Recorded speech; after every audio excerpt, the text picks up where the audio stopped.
Hello? Oh. Where did my little thing go? What? Oh. Got broken for some reason. There we go. Hello. Welcome. How are we all doing? And my camera keeps sliding over this way. Please go that way, my friend. Boop. Cool. Hello.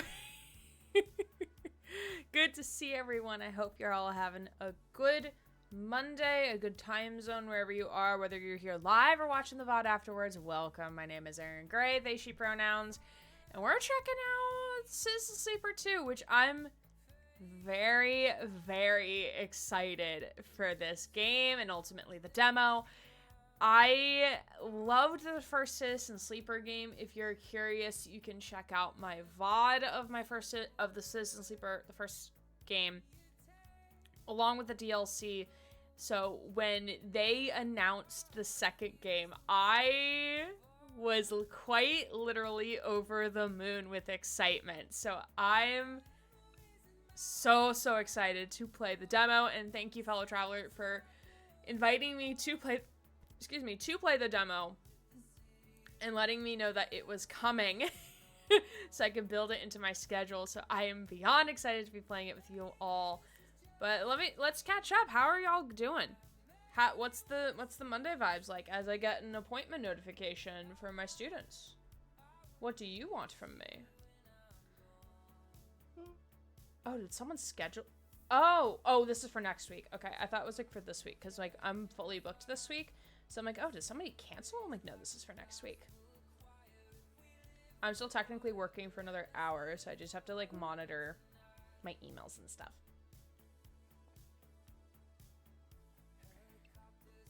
Hi, Anna. Good to see you. How are you? Hope everyone had a good rest of your weekend. I definitely did. I did at least 2 loads of laundry yesterday and was quite proud of myself, if I do say so myself.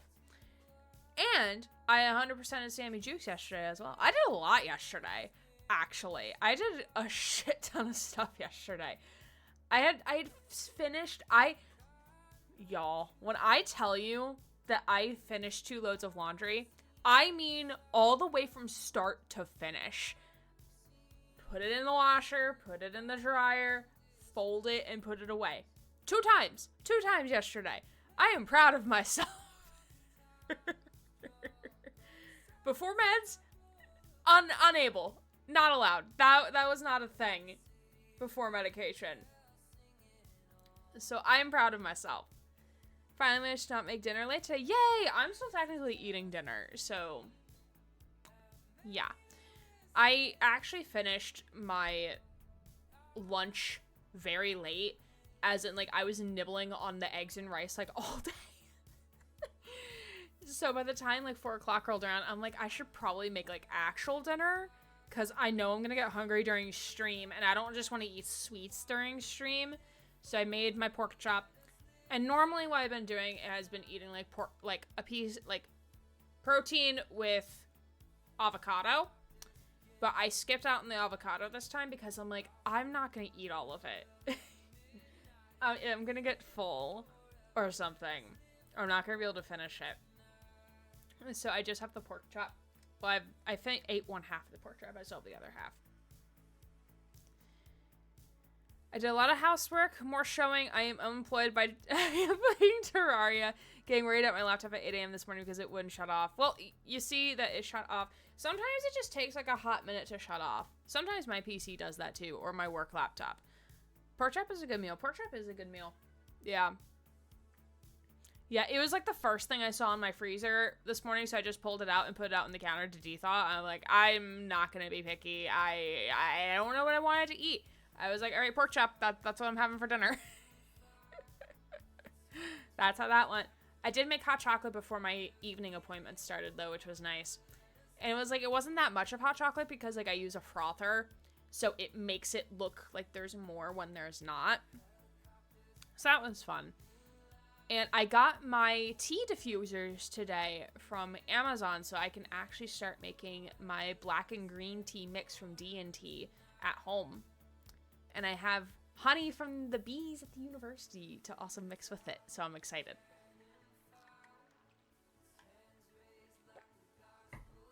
This bitch spent 10 minutes shutting down. I said, okay, no, I am forcing this up. Make sure to check for updates. See if it has any big pending updates. Or if there's, like, anything that needs to be repaired. Like, in the computer drive. Just check that. Yeah, I have to have tea. Or I have to have sugar with my tea. Or else... I clicked something on here and it didn't like that. I have to have some sort of sugar or honey with my tea or I can't drink it.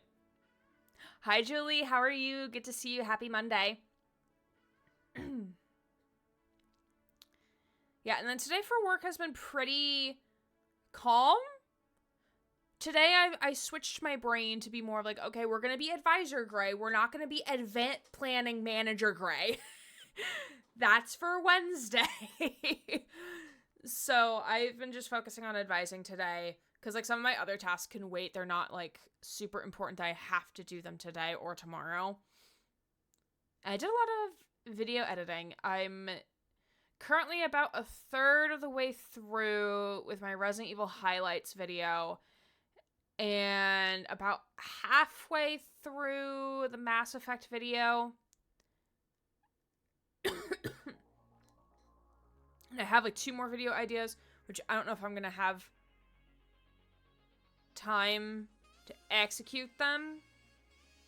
I don't know. I was debating in my head kind of doing like a monthly indie game showcase in terms of like, hey, these are all the indie games I played this month, even if it's just like a short snippet. Because like I get asked to play a lot of demos and stuff or like get keys for games, but a lot of them I don't play or I don't request a key or say, hey, give me a key for this game, or I'm going to take this key and stream the game because I just don't have enough time for when I'm streaming.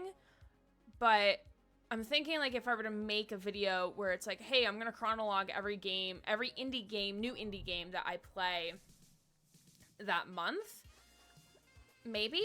I'm not sure. I'm not sure what I want to do with that yet. I could drink tea without sugar or honey, but I still prefer it sweet. Yeah. Yeah, I need it to be sweet in order for me to like it. I've gotten used to drinking tea, coffee with honey in it for my throat, but I have been weaning myself off of it again to not rely on it. Honey isn't expensive, but I got through a lot. Yeah, that's fair. That's fair, especially if you put like a lot of honey. Hi, Coke. Thank you for the check-in. Hope you're well. Bonk or boop? Ooh.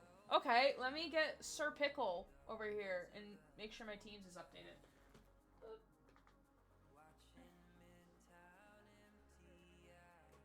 I don't know what this is. So, what bonk or boop is, I have a crocheted pickle that I did not make, for the record. I did not make this. It's also very soft and very squishy. So, when you redeem bonk or boop, and it can be, like, specific, like, depending on the circumstance of the stream, like, I'll either interpret it as in, like, we are bonking or booping what is happening in the game, or I am bonking or booping you individually. I thought it was a cacti. I mean, it could kind of doppelganger as a cacti. I mean, it could as a cactus. I mean, I do have Epsilon over on my shelf. I thought it was a questionable shape. It is also a very questionable shape. Again, I did not make this. I saw it at Fairfax at the Comic-Con that I went to. And was like, I kind of need this. Also, because it's super soft. So, I am going to either bonk or boop Colk. And I am going to boop. I boop the Colk. Thank you for the redeem. Was it the same lady that made the egg UFO? No, this is from this year, but I don't think it was the same vendor. This vendor also made, I don't know if you could see. So I have like a chick plush up here.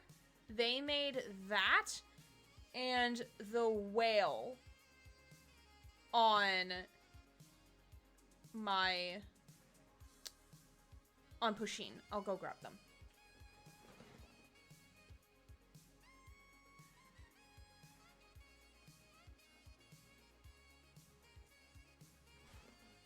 I mean, it could have technically been the same vendor. I just don't remember because it was been a year's difference. I don't remember if it was the same vendor.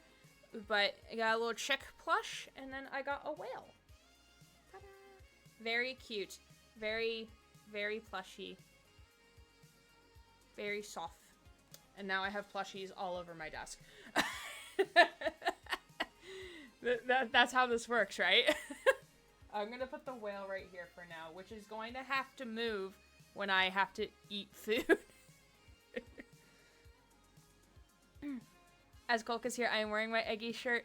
Oh, yay! Yay, Eggy shirt. Yes, Kolk designed our Eggy merch in the Fourth Wall store. So ! store should get you to the store. And then ! Kolkwitzia will get you to Kolk's socials if you want to see more art. I do also need to have more shit in my store. Changed out of my mentality. I'm here to buy Eggy shirt today. Angel Eggy. We love Angel Eggy. Thank you, Susie, for those links. Thank you, thank you. The stream belongs to the plushies now. Yes, giant Eggy in the chat. Yeah, I do need to update my store. Don't stay too It's kind of been like one of those like things that I have been falling by the wayside a little bit. So I do need to go back in and like update some stuff. No worries, Oz. Thank you for the lurk.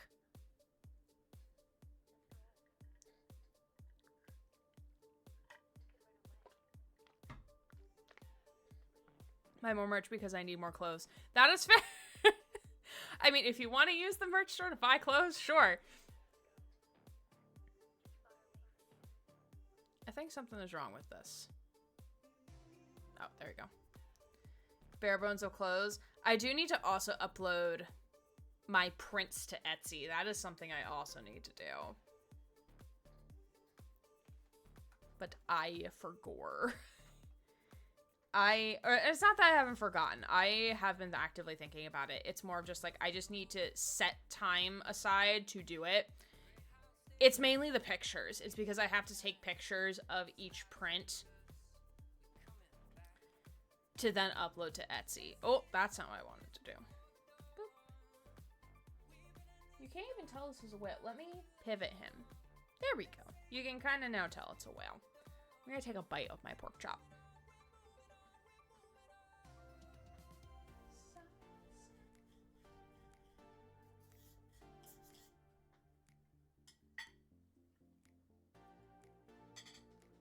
Had enough in there. Onlurk. Thank you for the onlurk.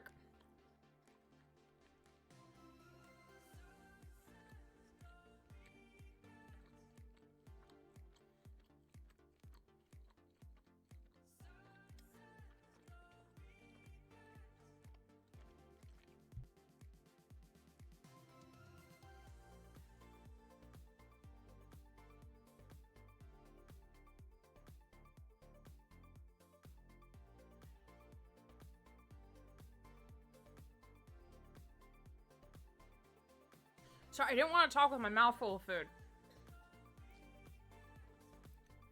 I can be Emong. Big Chew!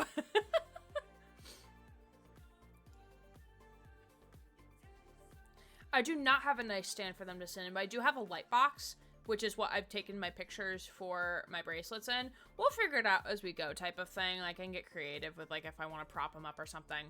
I'll get creative with it. That's a later gray problem. Not a right now great problem. A right now great problem is to tell you about the upcoming schedule that we have going on. So Tuesday, so tomorrow, we're going to start Oxenfree, which is a game I've been promising to play for like the last forever. And we're finally going to get to it. Saturday is going to be our charity stream for Stream for a Cause as part of the Halloween Indie Games Showcase, which in the idea voting area of the Discord, you can vote for which game we're going to play. We're either going to play Cult of the Lamb or First Bite. Then on Monday, we are going to continue, or we may be playing Lightyear Frontier. We are going to play that game at some point before October is out. I just don't know if that stream is going to be we're going to play a bunch of demos day, because based on charity stream stuff, or we're going to play Lightyear Frontier. And then Tuesday is most likely continuing with Oxenfree, depending on how that goes. And I've already deemed that November is going to be like the start of catching up on games that people have gifted me. And I have like a list of like 8 games. Some of which I know like are going to be like long haul games, because I know they're games that I want to play like all the way through. But like there also is a couple other games in here I'm like, oh, we could like do like a day where like maybe we play like a couple games here and there type of thing, depending on what the vibe is. But there's a lot on this list. But we'll get to that in November, going into December. And at some point, I think in either November or December, probably December, I want to catch back up with Grant to bring him back and finally finish Great Ace Attorney Chronicles. I promised myself when I went on my hiatus, I was gonna finish each game that we were playing at the time I went on my hiatus, like, one at a time, so we're still playing new games while finishing out those games. So we finished out Alan Wake, we finished out Mass Effect, and now it's time to complete the circle and finish Great Ace Attorney Chronicles. So I have to reach out to him. I'm sure he's down, it just depends on his schedule. Yay! Yay! Thank you for the redeem, much appreciated. Vampire Daddy will return. Yeah, I need to know what happens, man. Also because Great Ace Attorney Chronicles, thinking of it from a highlight standpoint, will be really interesting to highlight as a game series, just because, one, it's probably going to be like 2 hours long, because it is 2 games in one, and there's just so much funny shit that happens. But also, it spans like a good portion of my streaming career as of to this point. So it's going to be interesting because Grant and I started that, I think, back when I was in my old apartment still. Like, my, like, former, still in grad school apartment. So that will be really interesting to see. Yeah. Von Zeke's Survival. I just know I'm going to have fun clipping that. Girl, you're going to have, that's going to be like a long con. That's going to be like a big video. So probably like, I know we'll touch base with it. I still have to finish the game first, but that'll probably be like over several months in terms of like editing and stuff, because it's just so big. It's just a lot with that game. Watch you do it in a week. I mean, to be fair, there's like there's like at least 30 episodes, 40 episodes that you'd have to watch. So it's a lot. It's a lot. But we'll cross that bridge when we get there. And Susie, once you get to, it'll be nice seeing you, Susie, once you get to clipping. Yeah, it's nice knowing you. Have fun. But I think it's time. I think it's time to play the Citizen Sleeper demo. Just because, like, I physically cannot wait anymore. Because I am so fucking hyped to play the demo of Citizen Sleeper 2 Starward Vector. So, if you're unfamiliar, this is published by Fellow Traveler, developed by Jump Over the Age, and this is not necessarily a sequel to Citizen Sleeper from my understanding. So it's within the same universe, but you should not have to play the first game to understand this game in terms of characters, because I think it's following a different sleeper. So if you're intrigued by the demo today, I'm not sure if we're going to get to play all of the demos, so I do highly encourage you. The demo is available to play all through Steam Next Fest, so after after Monday of next week, it will not be available to play. So if you're interested, if you see things tonight and you're really intrigued by it, then I would encourage you to check out the demo for yourself. And again, thank you, fellow traveler, for letting me know that this demo was coming so I can build time into it for my schedule to actually play it with all of you. So, a tabletop-inspired RPG in a human and heartfelt sci-fi world. You are an escaped android with a malfunctioning body, a price on your head, and no memory of your past. Get a ship, find a crew, and take on contracts while you navigate across the Starward Belt. It's already got a different vibe. So in the first game, we were stuck on a station. We couldn't get off the station. We couldn't leave until, like, you make the ending choices and whatnot. This one, it seems like we are getting a ship, getting a crew, and we're going to be exploring the Starward Belt, which already a different vibe, and I'm so intrigued. So I'm going to switch monitor off, and I'm going to hit play. So it might take a second for y'all to get stuff on your end. But I am so excited. Let me know in chat on a scale of 1 to not hyped to a scale of 10 so fucking hyped on how you're currently feeling about Citizen Sleeper 2. I am probably on like an 8. Not to be a mod meme, because I know 8 is a meme among the mods. I'm probably about an 8. And I love that. Hi, Spider. How are you? Good to see you. Just knowing what Jump Over the Age has done before. Also, y'all have no audio, and I'm going to fix that. Give me 2 seconds here. All right, so Twin Leaks, we can actually GTFO, get the fuck out. We're going to rename to Citizen Sleeper 2. And we're going to change this over to that. And we have audio. 8, no pun intended. No, that's fair if there's no pun intended. Alright, music is quite loud. Okay, so we cannot update settings as of this second, so game audio might be a little bit louder. Actually, I can adjust that very slightly. It's very loud on my end, but I can't tell you enough how much I enjoyed playing Citizen Sleeper, the first Citizen Sleeper game. I don't remember how I came across it either. I have no memory how I found it. But it was just so fun. It was just, I really loved the characters. And the music is just amazing.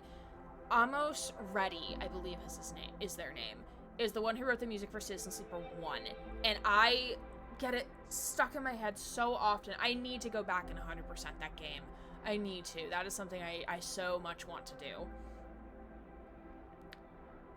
I was so interested in you playing Citizen Sleeper. I believe I was ill when you played the first one. It was soothing to me during feverful nights. I'm glad. Doing well. I'm hella tired and got some adulting tasks to do still, but I'm happy to chill with y'all. Yay, we're happy to chill with you. Hope your adulting goes well, whatever that looks like. All right, we're gonna hit new game. Difficulty. I don't know if we had difficulty in the first game. Difficulty can be changed at any time from the pause menu. Okay, so we can go with safe for those focused on the story. Broken dice are worth 1. Oh, so there's broken dice now. That's so cool. That's so awesome. Higher stress tolerance. Death is disabled. Risky, which is, I think, like the normal. Default difficulty for those happy to be challenged. Broken dice cannot be used. Standard stress tolerance. Death incurs a significant permanent penalty. And then dangerous. For those who want a tough and tactical challenge with no second chances. Dice repairs require more components. Very low stress tolerance. Double energy depletion. Death is permanent. Ooh. Okay, I think for the demo, we're going to go with risky. Because it sounds like there is a chance for death, but also a chance for revival, which is going to be super interesting to see how that's going to be implemented. Because in the first game, if you died, you died. The game was over, essentially. So this is going to be really, really interesting to see how this is going to go. Okay. Ooh, so we have our three classes. Operator is what I played in the fast but risky. So Operator is what I played in the first one because that was the most similar to a Netrunner in Cyberpunk. So let's start. Let's go from left to right.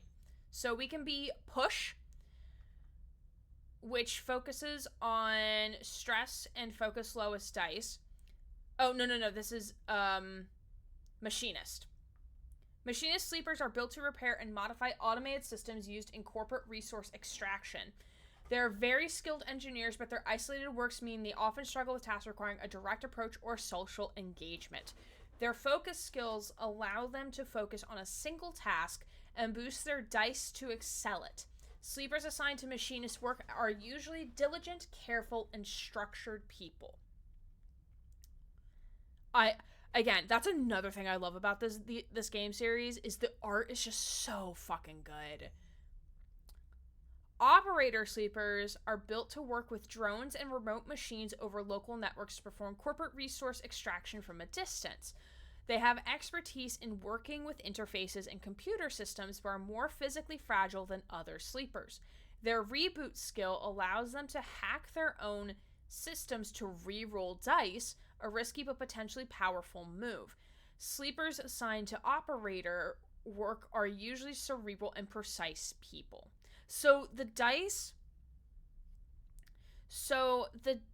is like, for the lack of a better word, the gimmick of Citizen Sleeper. So that the dice is what determines how your action is going to succeed, much like Dungeons and Dragons or Baldur's Gate 3.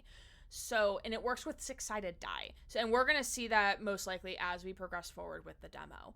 So, in the first game, if you rolled a 6, which is the highest you can roll on a D6, means that your chosen action is going to be successful, but also perhaps provide additional rewards to you. But if you roll like a 1, as an example, it's not necessarily a critical failure, but you have less likely a chance to succeed with potential repercussions for your actions. So, for example, there is an area in Citizen Sleeper 1 where you can farm mushrooms. So, if you roll a 6 in that area, you may have a very, like, 100% chance to farm the mushroom you're trying to farm, but also get extra mushrooms or different types of mushrooms. But if you roll a 1, you may have only a 25% chance to harvest that mushroom and potentially not be able to harvest anything else after that. So it's like Dungeons and Dragons in a way the dice are used, and we'll probably see it in action as once we get into the actual gameplay of the demo. But that's what they're used for. It's a very interesting game mechanic. I really, really like it. And I think that's what makes Citizen Sleeper different from other text-based RPGs.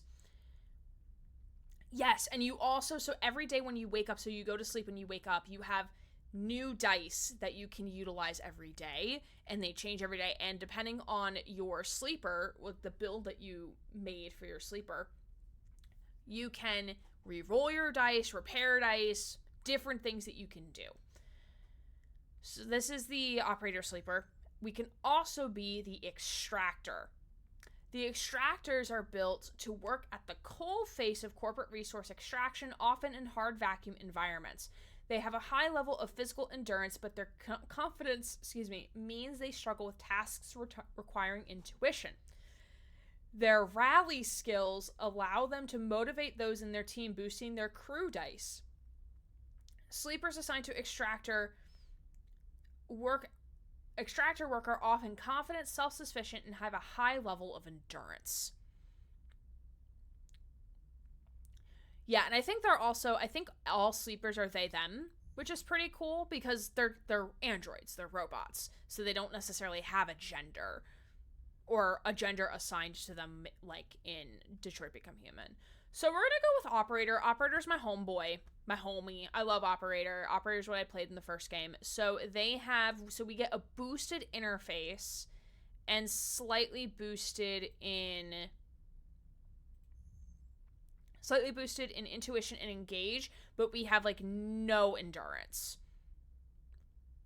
Which is different than the machinist, which has no engagement skills whatsoever. And then different from extractor, which is no intuition. So it kind of like, so each one has like their own benefits and defects, essentially. All right, so we're going to confirm. I'm so excited, y'all. I'm so excited.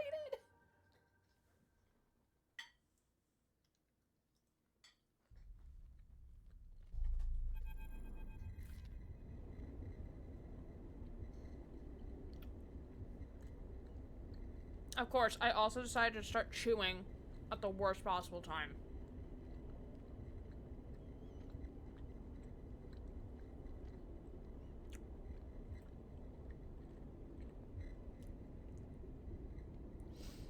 Alright.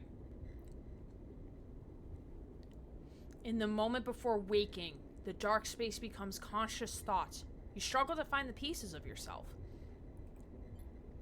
It's a feature, all part of the gameplay. Usually these pieces come with a particular cadence, each appearing sequentially, like the boot process of an old terminal. First, your body. Artificial, compromised, but relaying sense data all the same. Then it's context. The breeze of air filtration, the soft contact of your birth in 0G. Then emotion. Coming into focus, coming into your body. Bringing it with that its first instinct. The one that has framed your past 100 cycles. Fear. But that familiar sequence does not arrive. Instead, you are unmoored in space, your body distant, your context silent, even your emotions somehow obscured and scattered. Among all that disarray, only one familiar thing arrives: the fear. It is a scrambled, panicked fear.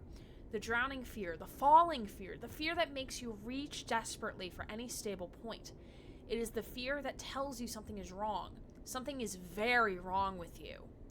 Wake up, sleeper. The voice is whispered in your ear. Oh, whispered. Wake up, sleeper. The voice is whispered in your ear, an act that makes you suddenly aware of your head. Pulsing in pain, your body rigid with tension. Sleeper. A familiar name. A mind copied, emulated. A body built, implanted. One person, sleeping. Under their debt is worked away, their double being made to work, to be consumed, and eventually to be destroyed. A proxy, an emulation, a sleeper. That is what you are.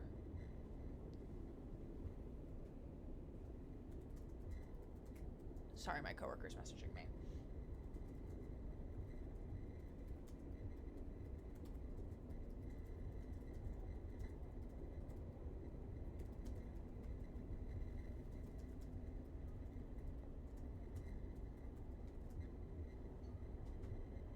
Hi, coworker.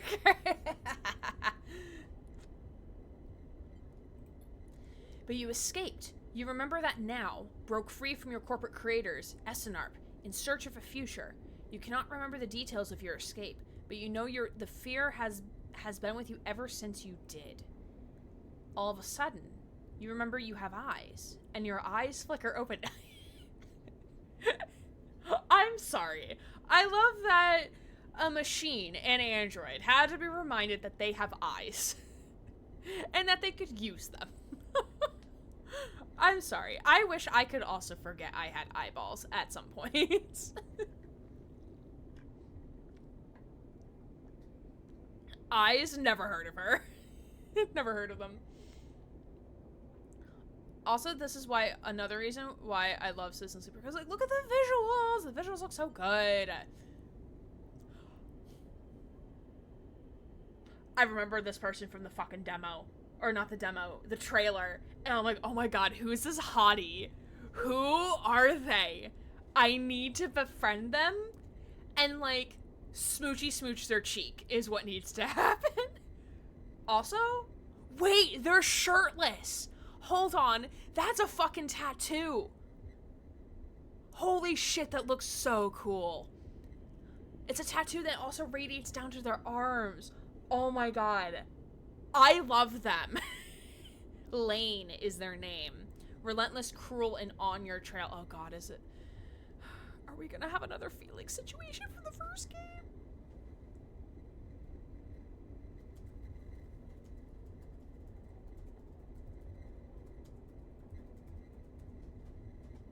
Yeah, the eyes. Those eyes. Pale eyes and a pale face. Lane, the name that comes with its own specific sensation of fear, one you recoil from instinctively. Sorry to interrupt. A sharp smirk. But this ends here. White-haired trickster? Yes. A new husband to the list? Do we have a husband list in mod area? Is that a thing that we have?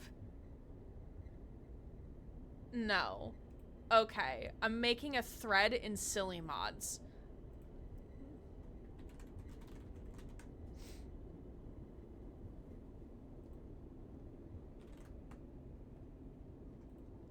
Okay, you can use that thread to add husbands. They're just chef's kiss, so good. Yeah, so just like add, oh wait, I can just do it while I'm here. Hi, Lane, citizen, sleeper. There we go. Yeah, so just follow that format whenever we add a husband. Did someone say husband? Yes. Hey, Wave, how are you? Good to see you. There are so many husbands, we need to keep track of them. That is also a thing. Mods, can you add in things to do a potential charity stream redeem for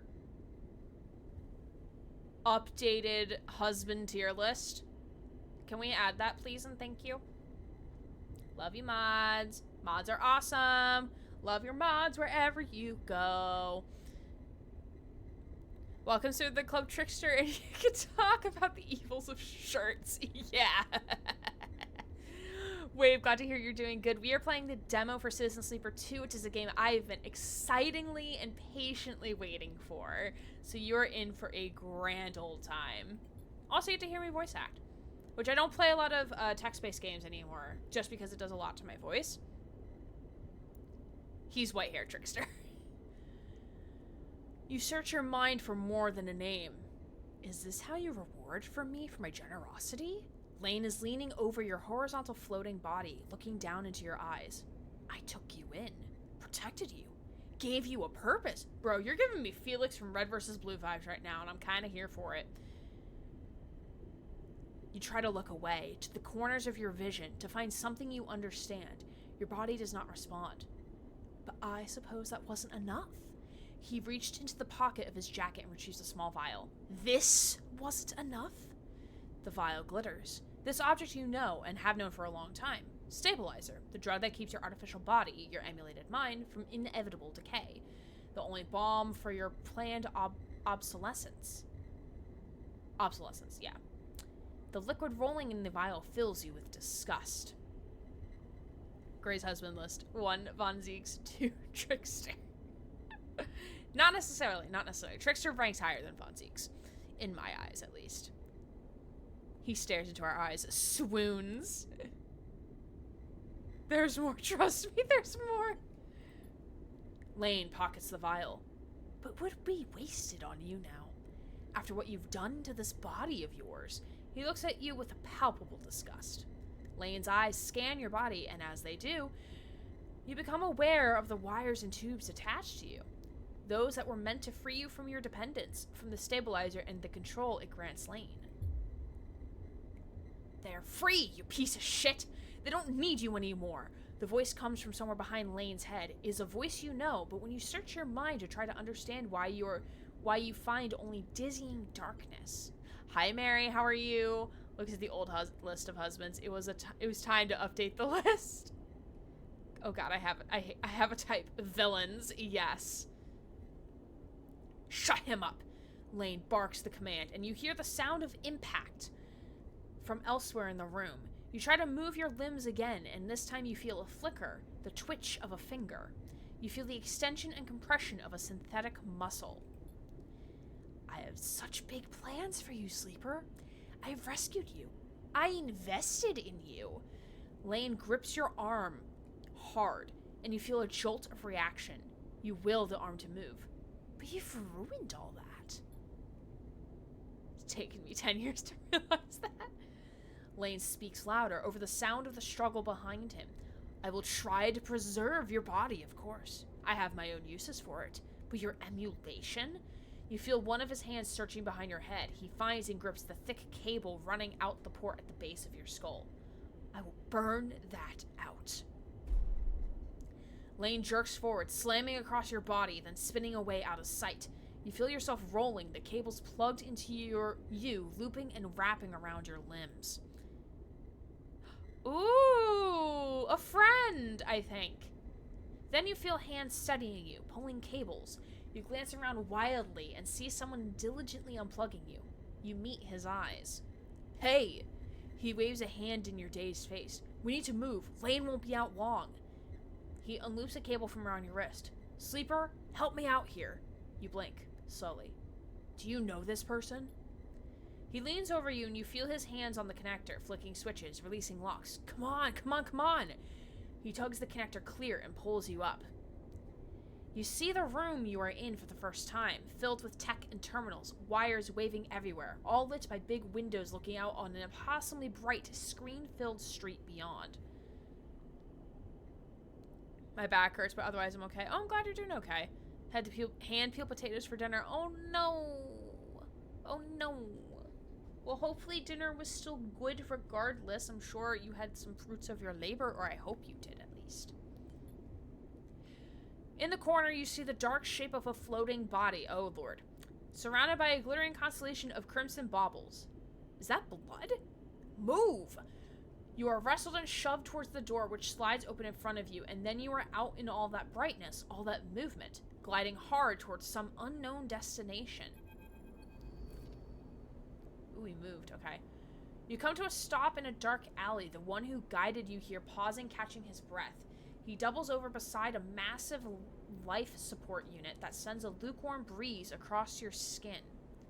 I'm noting a lack of shirts here, and I am here for it. I mean, hey, it might be very comfortable in space. Who knows? It was mashed taters and an encore concoction of cheese, rice, chicken, carrots, and broccoli. Oh, that doesn't sound too bad. I like that. That sounds good. Shirts have been made illegal. I'm okay with that. Very true. You stare at him, trying to recall anything about him. You notice his tattered jacket, his lightweight clothes. You remember the station runs hot. Something about the power that flows through the place. He looks up and meets your eye. What's going on, Sleeper? He wipes sweat from his forehead and it floats away in the swarm of spheres. Talk to me. So we can ask, who are you? Who was that? Or where are we? We're gonna ask, who are you? You see a concerned frown cross his face. Don't mess with me, Sleeper. That's not funny. He comes closer, eyeing you carefully. What station are we on? He narrows his eyes, waits for an answer. Close your eyes, trying to recall. You force your way through the dark to the image of a station. No, a city, growing on the back of a vast set of hexagonal solar cells, shadowed by them. You open your eyes. I'd stare at him too. So it's hot in here, not a lot of people are going to be wearing their clothes. Very true, very true. I ate the whole container, zero regrets. Dark side. The word leaves your mouth like an exhale, an instinct. Before you heard yourself sound it out, you didn't know it was there. He sighs. And me? Who am I? You see something like fear in his eyes. Panic, perhaps. You stare hard at his face, the slight upturn of his mouth, the intensity of his stare. Nothing comes. He closes his eyes and drops his head, putting a hand to his temple.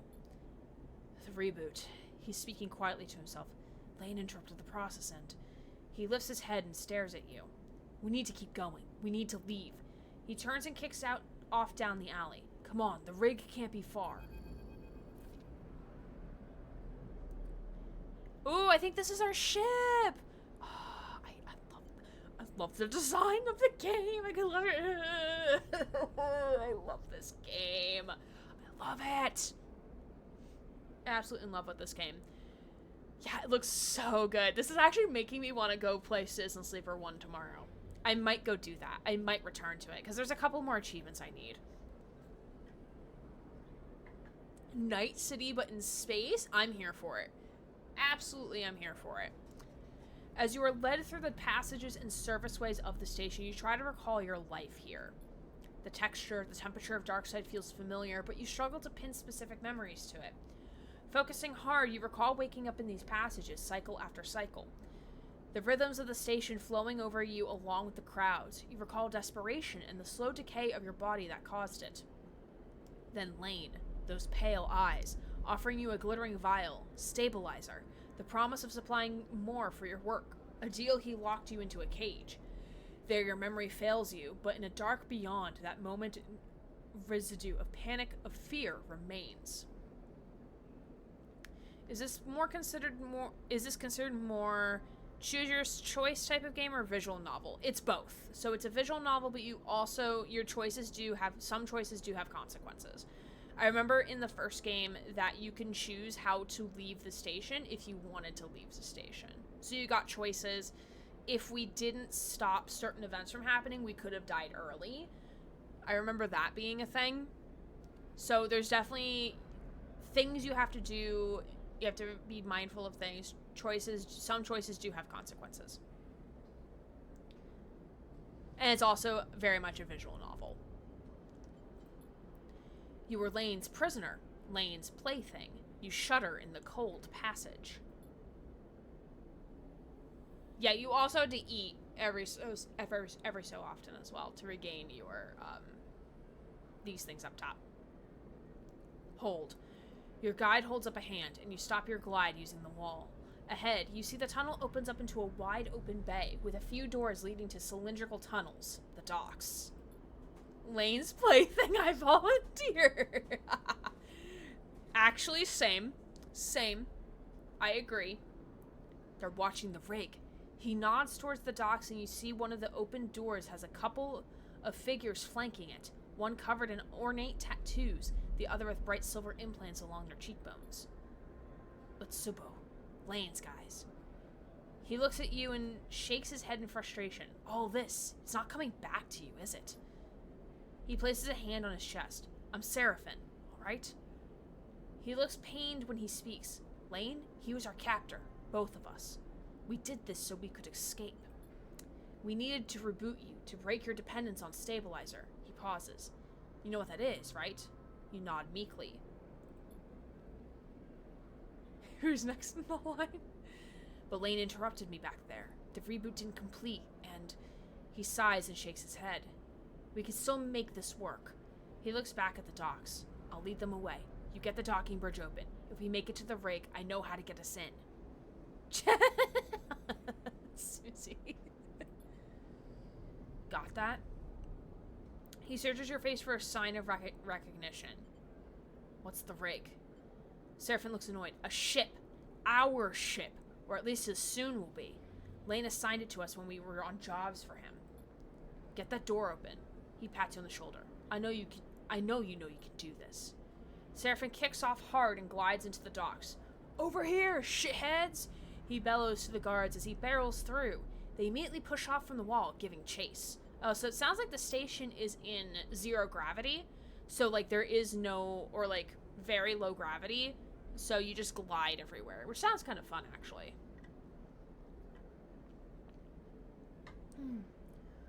Okay, so we're at a tutorial part, which I think we're going to stop here to take a 5-minute break because we are at the top of the streaming hour. So we're going to do that, so don't forget to do self-care things, grab some snacks, grab some food, grab some water, do whatever you need to do, and we'll be back in 5 minutes to continue on with the tutorial and our first actual task, which I'm very, very excited. So I will see you all in 5. Hello, friends. Welcome back. Hopefully you all had a good break and were able to get some hydration or do whatever you need to do.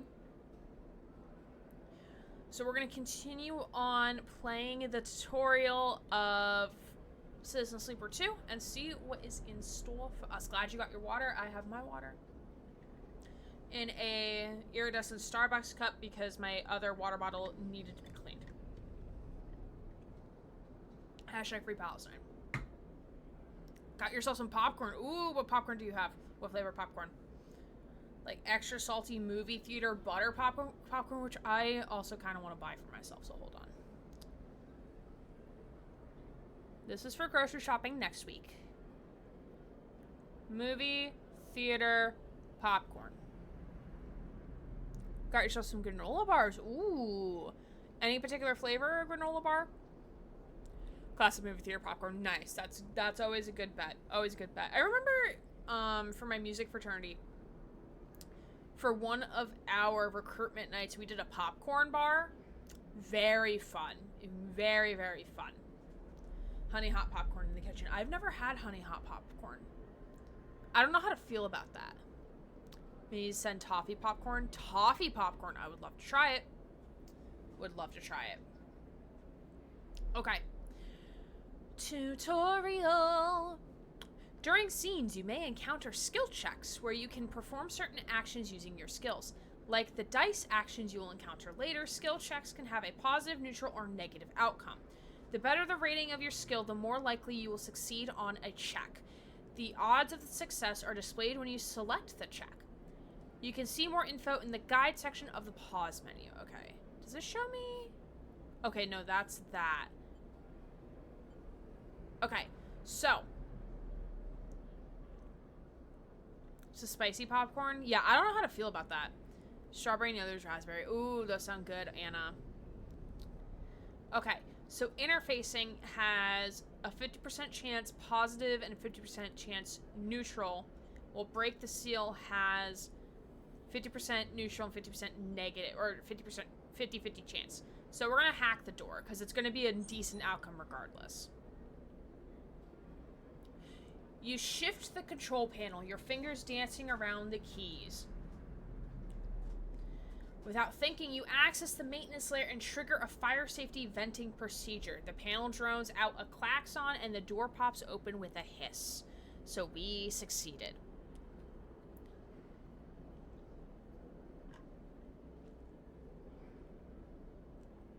Feels like I have cat hair in the back of my throat. Ooh, that does not sound fun. Hot popcorn, never heard of it. Want to try it like now? Yay! Go, go! Oh, thank you for the yay redeem. Go, go! Seraphim flies past you through the doorway into the docking tunnel. You turn to see the two guards approaching faster on the docks and quickly glide after Seraphim. Seraphim is already at the rig's door, inputting an entry code. The rig's door scissors open and you both rush inside. Quickly! Seraphim grabs you by the arm and drags you up to the cockpit, the ship's layout hazy in your mind.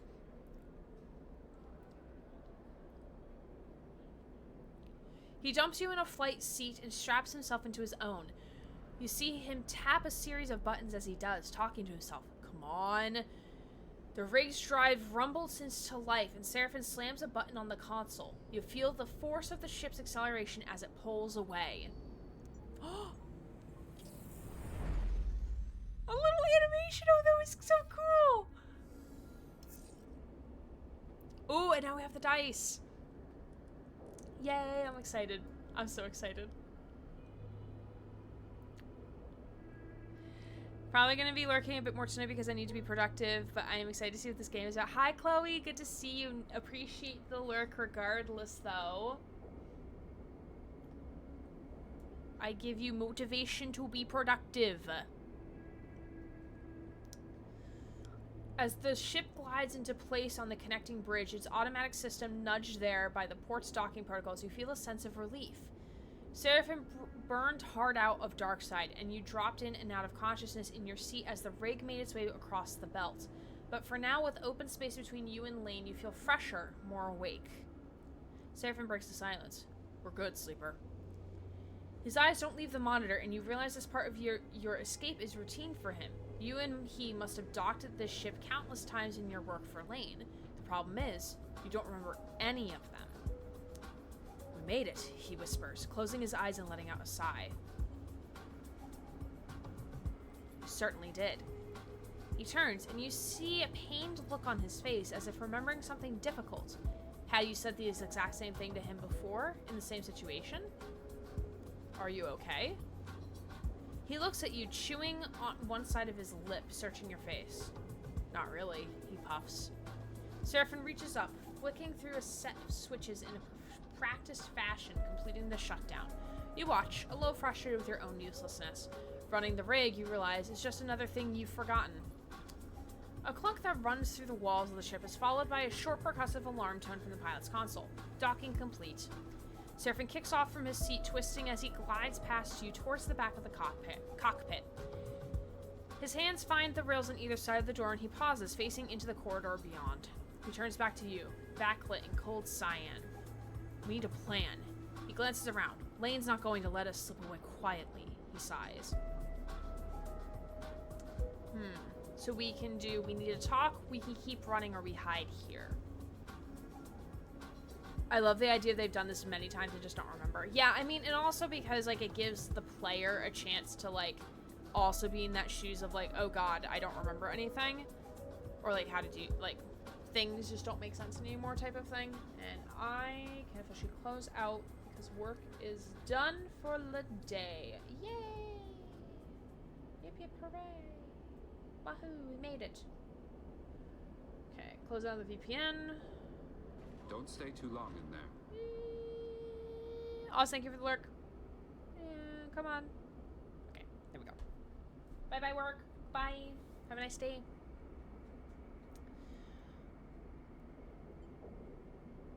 Ooh, let's see.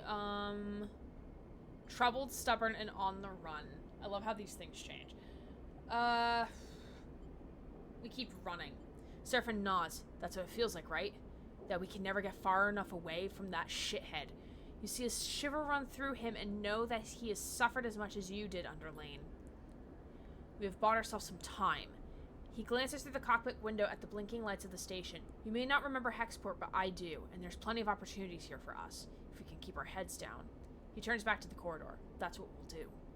He pushes off and glides toward the main lock, and you follow, pulling yourself along, hand over hand in 0G. We already emptied the take on this thing. He slaps a hand against the ship's insides, so we need to refuel, but that won't be cheap. But if you and I know one thing, Sleeper, it's how to work.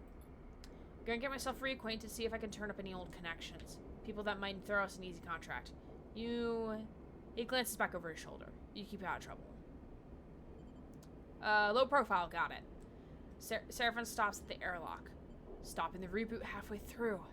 He pulls a worn crew jacket from a locker and starts putting it on. We don't know what that did to you. He jams an arm into the sleeve. I don't want you passing out in... He stops. It'll take both of us. Seraphim sighs. I hate when you're right. He grabs another crew jacket and thrusts it at you. Just put the damn hood up, will you? You take it and slip it on. Thank you. Trouble? That's her middle name. Citizen Trouble Sleeper. Seraphim nods. He stabs at the button to open the lock. The inner door hisses open, and Seraphim glides through. Wait for a little bit, then leave. Anyone looking for us will be looking for two people traveling together.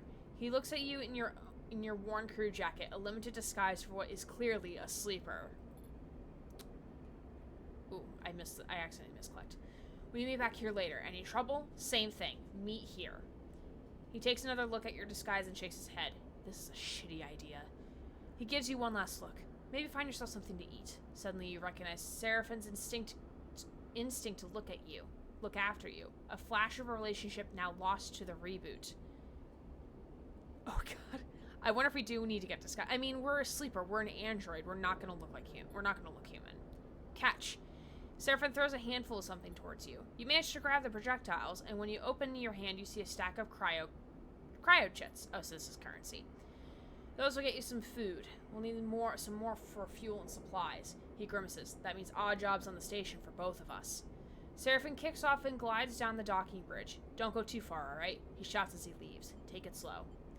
And with that, he is gone, leaving the connecting bridge and heading into the docking concourse of Hexport. You wait a moment in silence.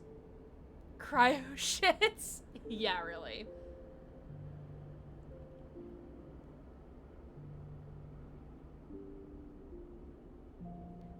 I think this is a track from the first game. And I'm kind of here for it.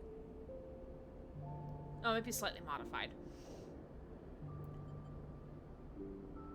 Think about Lane. I will, thank you. Alright, let's think about Seraphim. Let's see if we can try to remember anything. It's hard to know what's going on inside Seraphin's head. Here he is on some hapless escape plan with a friend who can't remember a thing about him. You try to imagine how close you both must have been for him to agree to this thing, but it is painful to think about. That's all gone now anyway. All you can do is move on. You shake the thoughts from your head and pull the jacket tight. Let's see what Hexport has to offer. You kick off and glide into the port. Alright, so now we can do actions! Yay! Actions! Welcome to Citizen Sleeper 2, Starward Vector. The game runs in cycles, during which you can perform actions with your dice. Use cryo to buy food, fuel, supplies, and items. Progress clocks towards new scenes and events. You can review tutorials anytime. Okay. Use the mouse wheel to scroll your view. Select locations with left click and right click to leave a location. Okay. Ooh, okay. This is different. Okay, so the rig is your ship in the Starward Belt. While the rig is docked at the hub, there are multiple areas you can visit. Bunks can reduce stress. Galley can use supplies to regain energy. Other locations will unlock as you play. While the rig is in dock at the hub, your crew will also help to gather resources to contribute to the upkeep of the ship. You can choose which resources they should focus on in the crew action. Ooh. They have a random chance of acquiring it at the beginning of the following cycle. Okay. This is the clock cycle progress. Pay attention to the clocks. They have significant effects. Okay. So you put some distance between you and Lane, but you are sure that he'll be close the gap as soon as he's able. Okay, so we have this amount of cycles before Lane will be on to us. Okay, so odd jobs is what we should be focusing on. Okay, we can go to the galley. So we can choose to sleep. We're not going to sleep. And this is where we can eat food. Okay. Let's go to the docks. Okay. In Citizen Sleeper 2, you perform actions by assigning action dice to them. So this is the 5 dice up top. The higher the dice you assign, the more likely you'll succeed in an action. But your dice will be modified by your skill. Your skill modifier for the action is displayed on the right, and will reduce or increase the value of the dice assigned to the action. Like skill checks, dice actions have 3 outcomes: positive, negative, or neutral. Each action also has a rated safe, risky, or dangerous based on the outcome it has. The more dangerous an action is, the more significant both its rewards and consequences are. Alright, and we would... So, okay. So we could chat to crews. There are plenty of crews milling around the docks and moving cargo. They could be a good source of info. And explore the docks are a dizzying mess of braided cables and flickering signage filled with busy spacers. Exploring is both thrilling and intimidating. Okay, so let's see what other options we have at the exchange. So we can trade scrap. It's all about identifying materials and cleaning up components. It's an engineer's job more than a trader's. You can also impress the brokers. Are heart of the exchange. They show off their knowledge by discussing decryption. Maybe if you can talk the talk. So let's see.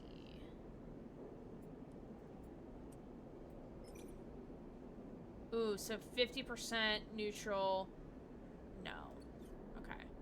So let's see here. Because I want to use my low dice on something where I have like a high value in already. No. No, I have shit dice. Meh. Yeah. That's also from the first game. Okay, so let's see.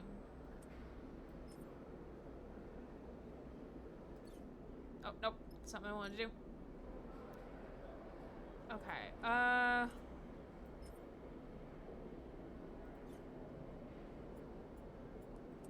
here. I thought, oh no, yeah. It ain't looking good.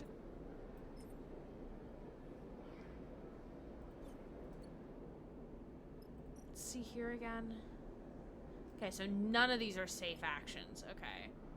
Because, yeah, we don't have access to anything else. Okay. So let's start with... Let's use our six-sided dice up here. Let's engage with the... Actually, six-sided dice... Actually, that's going to be 100% positive, so...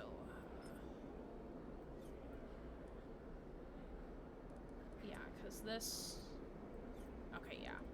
Okay. Let's use six-sided dice to explore the docks as a 100% positive outcome. Start action. You just progressed a clock. Oh, shit. Yeah, so this progresses a clock down here for a scene to take place. Notice the patterns start to identify signage and glyphs. The logic of hexport unfolds. Okay, and then we can also chat to the crew. So let's chat to the crews. Nice. New location discovered. Ooh. Ooh, we got new locations. Fun.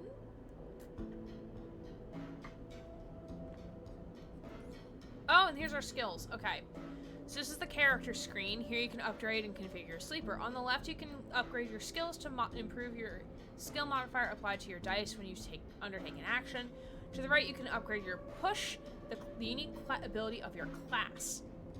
When upgrading your push, only one upgrade at each level can be active at once. Configure your upgrades active only while at a hub.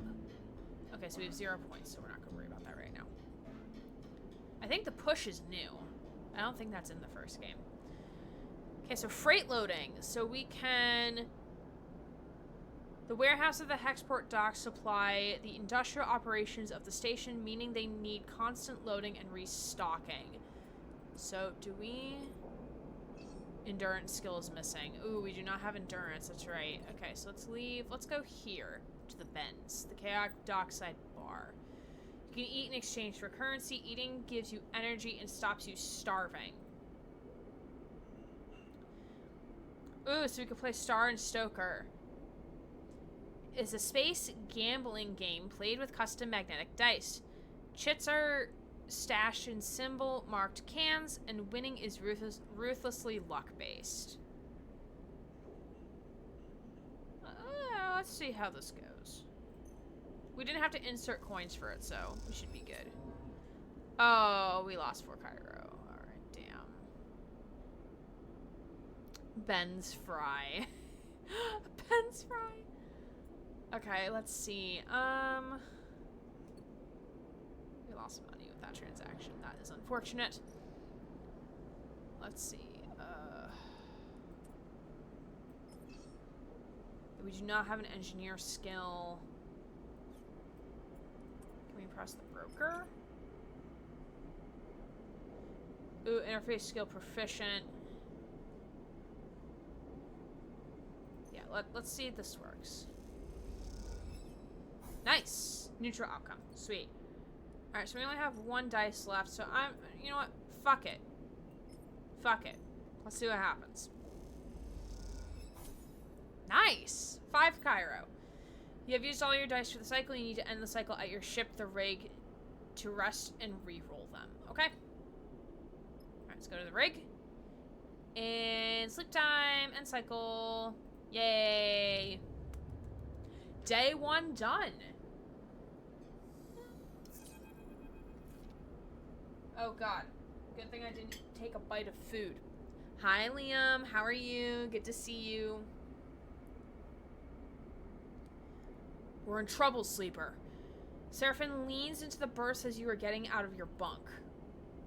Without further explanation, he disappears down the corridor towards the rear of the ship. Oh, damn, we rolled some good dice. We rolled some really good dice. You drift out into the passage, pulling on your clothes, and glide down the length of the ship, the cool air making you shiver. Seraphin is a silhouette silently leading the way. He stops at the far end, diverting through a side door, shooting you a glance as he does. You find Seraphin inside, holding on one of a tangle of arm-thick tubes that are waving in a zero-G engine room. You know what these are? Fuel pipes? Seraphin shrugs. Close enough. Fair enough. These are the engine's feed lines. He waves one in the air, and before you ask, no, they aren't supposed to be waggling loose. What happened? These must have broken loose when we pushed the ship hard on our way out of Darkside. He looks at the mess. We're lucky the reserve tank is empty, otherwise, he shakes his head. It would have been bad. I love the reply. Tubes. I'm glad you're doing okay, Liam. Appreciate you being here. But he pushes the pipe to the side. No feed from the reserve tank means that the rig's range is limited to the local region only. He thumps the large lumpen housing of the engine. This thing can't take us anywhere far. So we fix it. Seraphin sighs. That's the short of it. He whacks the engine housing again, harder this time, just not been our run of the luck. He turns to start gathering the tangled feed lines, his frustration evident in the violence of his movements. We will need a new set of these, that's for sure. He starts forcing them into a crate, so how about you try to track them down? I'll take a look at things here and see if I can figure out another fix for the reserve tank. He glances up from work. From what I've heard on Hexport, Factory Row is the place to find ship fitters. Maybe you can do some recon while I sort this place out. It's on the other end of the station. Okay, I'll take a look. He keeps working. Wait. He pauses, seemingly unsure. There's something else. He drops the feed lines as they float, waving in the air like tubular seaweed. I've heard words that Lane's on the hunt. He frowns. A message went out to everywhere in the local radius of Darkside. He's looking for us. And we can't leave. Exactly, he sighs. Which is why we need those feed lines. Going to try to work something out. Maybe I can improvise a solution. I don't know. He looks down. I'm no ship fitter. While I do, you go hunting. See what you can turn up, okay? He smiles while we smile. Now get out of here. Tubular seaweed is such a good visual. It is. You leave the engine room, the clanking sound of Seraphin's cleanup efforts echoing through the ship. Fuel feed lines. That's the next step. You take a deep breath and head out. Ooh, so we've discovered a drive. Drives help you track and choose your objectives in Citizen Sleeper. Press the arrow button on the top left to open the drive menu and choose which drive to track. Oh, so this is basically your objectives. Once a drive is tracked, a yellow marker will be placed above any location that's related to the drive. Drives come in two types, major and minor. On completion, a major drive rewards 2 upgrade points and minor rewards 1. Keep an eye on the drive menu as you progress to see what new opportunities and objectives are available and track those you want to pursue. Ooh, so this is where the feed lines go. Okay.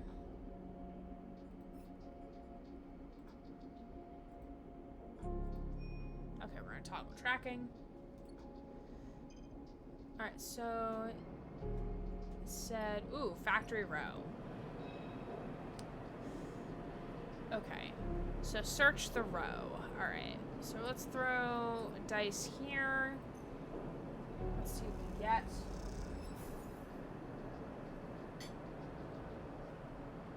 Okay.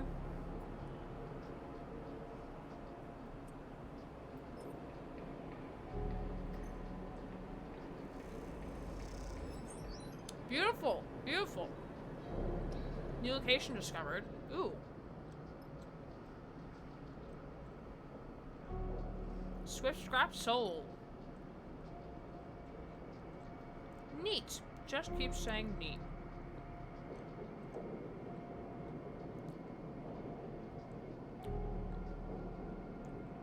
As I am chewing on my pork.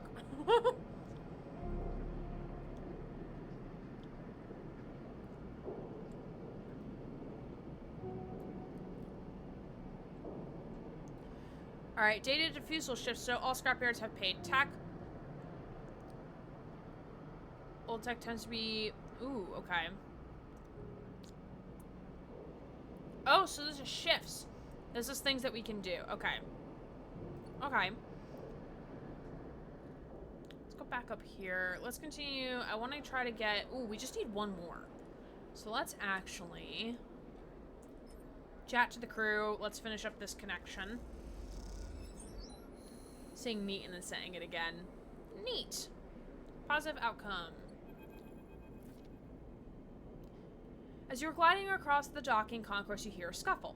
The noise of raised voices cuts through the conversation drifting out of the dockside shops. Glancing down an alley, you see a huddle of figures shouting back and forth. You spot one man in the middle, surrounded, pushing the others back as they grab at the bag slung over his shoulder. You don't like the way this looks, but then again, Seraphin told you to keep your head down. Ooh, okay. Let's cause a distraction. Neutral outcome check passed. Yeah. You look around for something that could break up the fight and see the thick cooling pipes running down the alley wall. You quickly try to understand the system and choose a valve to start spinning. As you do, the system begins to vent in sequence down the alley, violent jets randomly bursting into the air.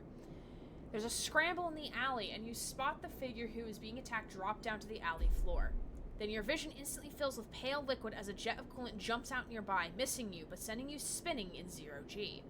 After a few moments, you manage to steady yourself. As you do, you see a clear alley, the assailants have fled, and one figure gliding towards you. Ooh, Femi. Okay, I love your design. Stubborn salvager captain. See, this is why I wanted to pursue this, because I'm like, ooh, friend? Friend or foe? Suppose you think that was clever. Femi gives you a severe look. You like to break up fights you didn't start? He laughs. Belt's gonna eat you up. He shifts a large bag over his shoulder, weightless but unwielding, in 0G. I was helping. Femi laughs. Well, he shakes his head. Thanks, I guess. He kicks off and drifts past you. You watch Femi go, and then after a moment he stops and turns back. He rubs his forehead, looking down as he does. What's your deal, anyway? He sighs. Maybe you're new here, but Hexport is no place for do-gooders. I know what it's like. To get beat up?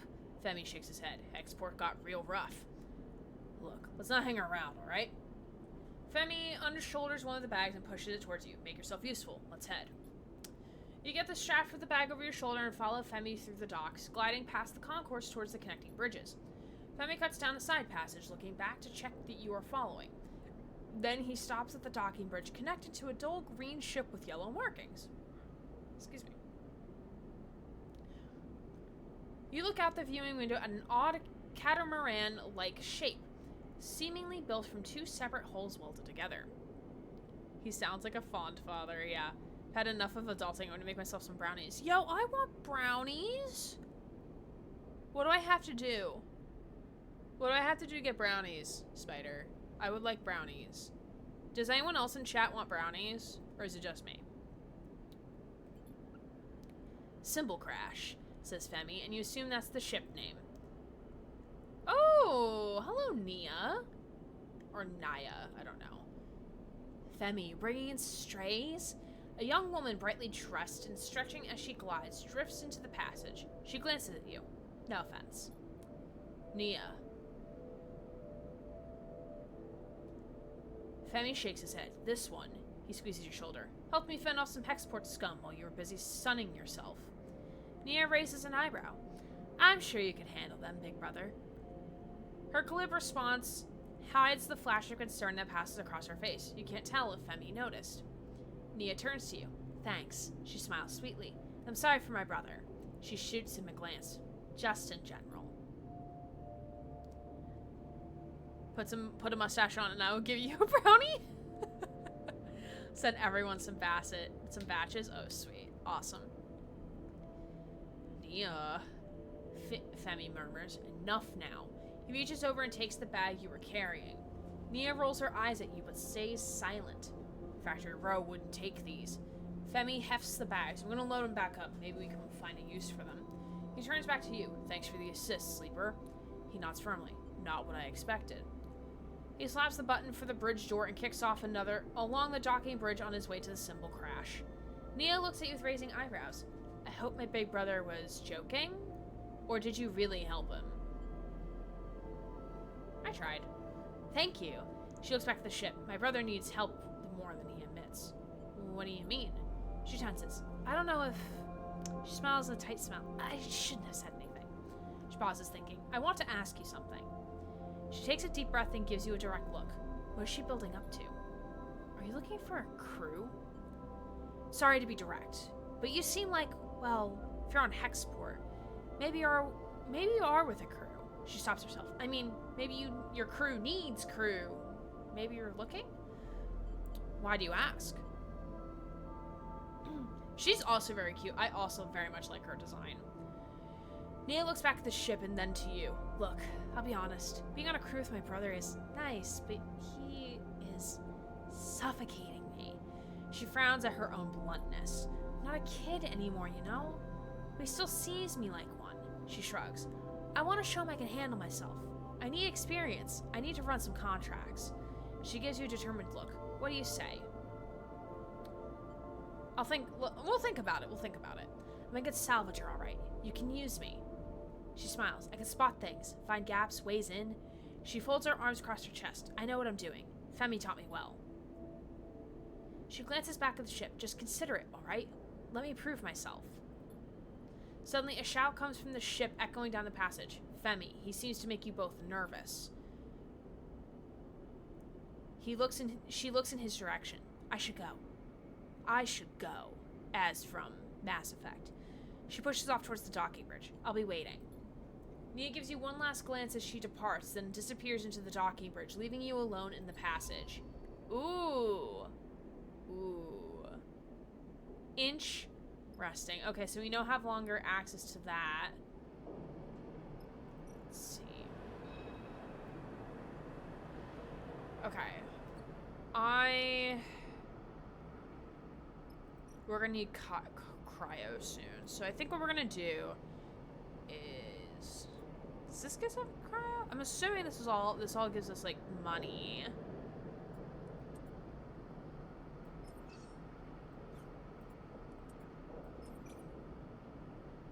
Yeah, I assume this gives us... It's gonna give us cryo. Yeah! Hell yeah! Alright, and then we're gonna go back here to the bins. Go play some Star and Stoker. And see what our outcomes are. Nice, got more, and we're gonna hit 7 and get some fries. And we got some energy back. Nice.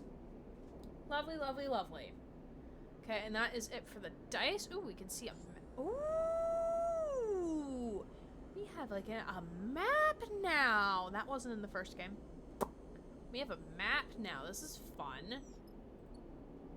Oh, and we can automatically go right back to the rig. That's nice. Cool. Okay, we are going to...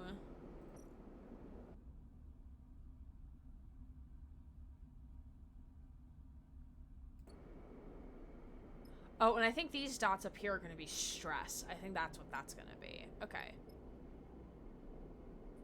Okay, so we're going to end cycle.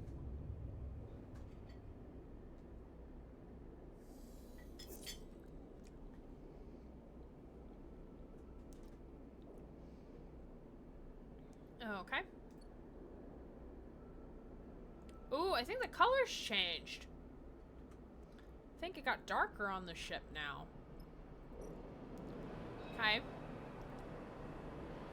Let us do this. Let's search the row. Nice. All right.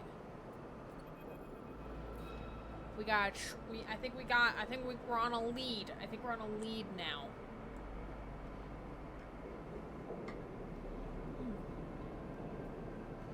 Factory Row howls as you walk through its cramped passages. Whatever its many bays and rooms once were, they now serve as containers for industry of every kind. Whirring manufactories precisely engineer components with rapidly shifting arms, while scrappers hammer incessantly at bent ship plates. Everywhere you look, there is energy and activity, and for good reason. Hexport itself is built on the derelict fragments of a solar reflector, and even the small amount of energy generated by its remaining mirrors is enough to power the city of machines. It is familiar to you, of course, in a strange, far-off way because of Darkside. That place in your memories of it are a muddy haze, but it is hard to forget the glint of its hexagonal reflectors, 10 or 20 times more in number than Hexport, and that wild, flickering city growing on their back like a tumor. In comparison, Hexport feels provincial, but deep in Factory Row, you can almost be back in Darkside. Then you see them, tubes just like the one Seraphin had waved in your face, the feed lines. You push over to the display window of the unit marked Karsten's Supply in block capitals cut from hull plate. There, amongst an angled shelf of oversized ship components, sit the feed lines, some large biomechanical tangle of snakes. You slip inside where the sound of Factory Row is a little screened and spot a large figure working on a bench, hunched over and concentrated. It seems he doesn't notice you enter. Just a small amount of energy being able to power something that massive is just amazing. I know, right? We're gonna wait patiently. Ooh, Karsten. I like his outfit.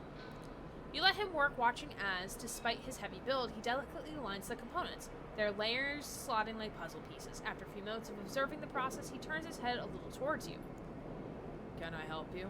His accent is heavy, but unknown to you. Well, we're just gonna cut to the chase. The speed lines, how much? There's a sharp clink as Karsten places his tools in the component against a magnetic plate in the wall. He turns with surprising grace and begins cleaning his hands on a cloth. Those sharp eyes scan you, but Karsten's thick-set features do not portray the result of his assessment. I think he's missing part of his middle finger. Unless if it's just the art, like it's like his fingers like curled behind or something. But it doesn't look it. I think he's actually missing like the top nub of his finger. Custom built those for a client that never collected. He looks at his hands while he speaks, checking for stray oil stains. You have one of those old MEVs then. He sounds out the letters in a way you don't recognize as he speaks. You try to recall anything you know about your ship, but then the memory eludes you. Perhaps Seraphin should have come along. I think so. Karsten squints a little. Right. Look.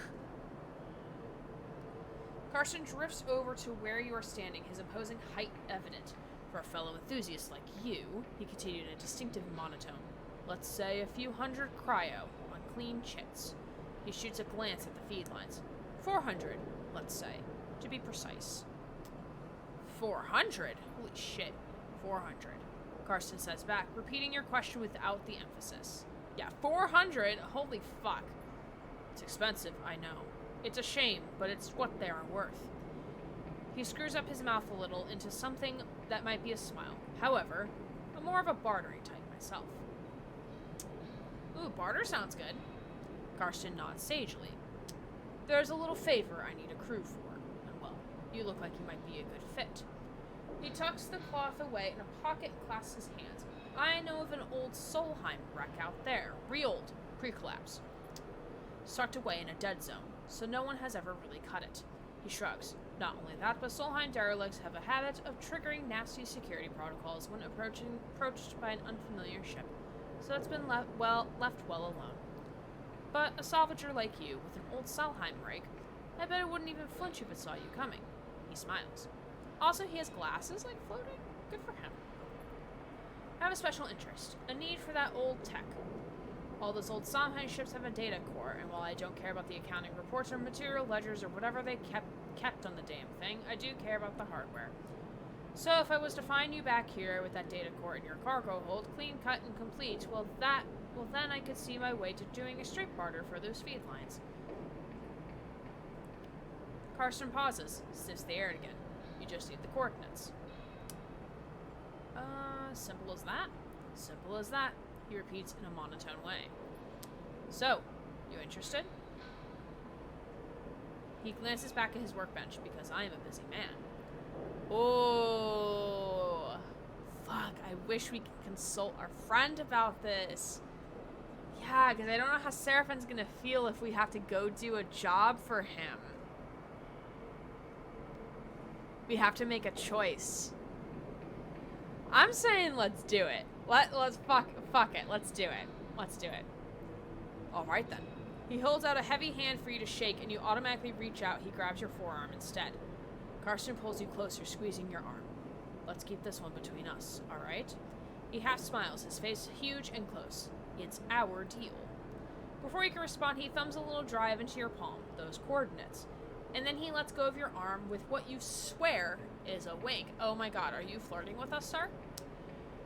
You take a moment to gather yourself, and by the time you do, a whirring fills the air. Karsten has returned to his workbench. You turn and glide out of Karsten's supply with a growing mix of anxiety and excitement in the pit of your stomach and a cacophony of factory row in your ears. Contract. Seraphin might even be impressed. You look at the drive in your palm and smile. This could be a route out. You think of leaving this place behind, in possession of an improved Ship 2. Suddenly, a small but firm hand falls on your back, an equally small voice coming with it. Hey, wait up! You turn in the passage to see a young woman, her hair waving from the rapid glide she clearly just came out of to catch you. She steadies herself using your shoulder. Sorry. She smiles a quick and flat smile. Wanted to catch you. I'm Junie. Her dark eyes flick around nervously. You notice the portable terminal she carries, something data scrapers call a deck, and her backpack full of components and trailing wires. Do I know you? She pauses, confused by the question. No. Karsten, she starts, still catching her breath. He sent me to grab you. She smiles that flat smile again. Wants me to come with you on that job. Her eyes shoot down to the drive in the palm of your hand. She smiles again. I'm so fucking sus. Like, why didn't he tell me? Why can't I? Can I just turn around and go talk to him in a shop right now? Can I do that? She glances back towards Karsten's. I guess he forgot? He does that sometimes. She looks sheepishly at you. He just grabbed me after the two you were done talking, so... Karsten's always sending me on things like this. I guess he wants me to help you out. Keep an eye on things. She pauses. I can be pretty valuable. So, she looks around the passage. Should I meet you at your ship and you can tell me where you're ready to go? I'm not... Yeah, he did say to just on my own. She looks nervously. Sure, I mean, you aren't sure when you're leaving? I'm not sure you're coming. She pauses, thinking, I mean, Karsten said I need to go. She glances back in the shop's direction, and he does get pretty mad when people don't do what he asks. Well, let's see. Okay, she glances around. Karsten doesn't like waiting, but it's up to you. Anyway. Junie pushes off and waves, looking forward to working with you. She calls back as an afterthought, and we'll let her go. We watch her disappear down the passage. Things are getting complicated already, but at least you have a contract and a way to get the feed lines. Yeah, we are fucking savage. Junie clearly works with data based on the gear she was lugging around, which might make her useful when it comes to pulling out a data core. The question is, what does she get out of it, and why didn't Karsten mention her sooner? Consider your options as you head back towards the rig. Alright. I need a bite of food. I need a bite of food, so we're going to take like a 30-second ad break so I can chew in peace.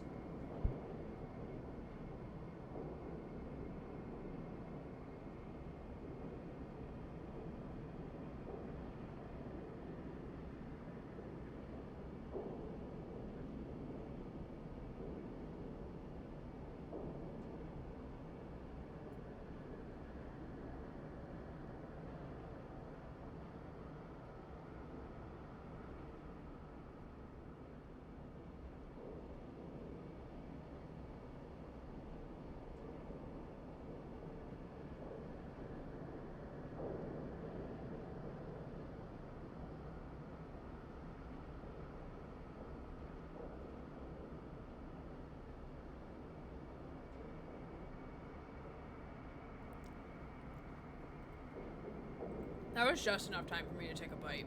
That was perfect. Swimsh.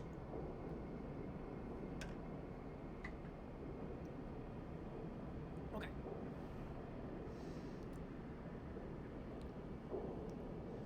I don't know about this sleeper. Seraphin looks nervously out at the rig's windows as you finish explaining Karsten's deal, as well as Junie's offer to help. If this job was easy, Karsten would have done it himself already. That means there's a catch. He frowns at the stars, and there's definitely something going on with this Junie girl. He shakes his head.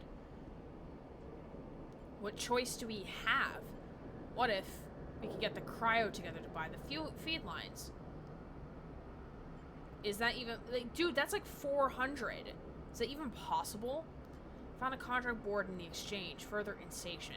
He gestures towards Hexport. We take on a job that might get us most of the way towards buying those feed lines.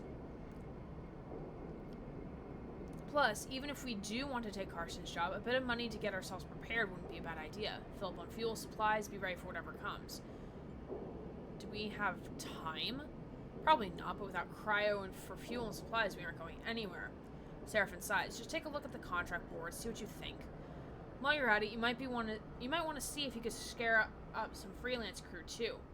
Maybe many hands make light work and all that. Or we could stop messing around. We take Karsten's job right now and get it done before he can think twice. Seraphin yawns. Seems like a whole set of bad options to me.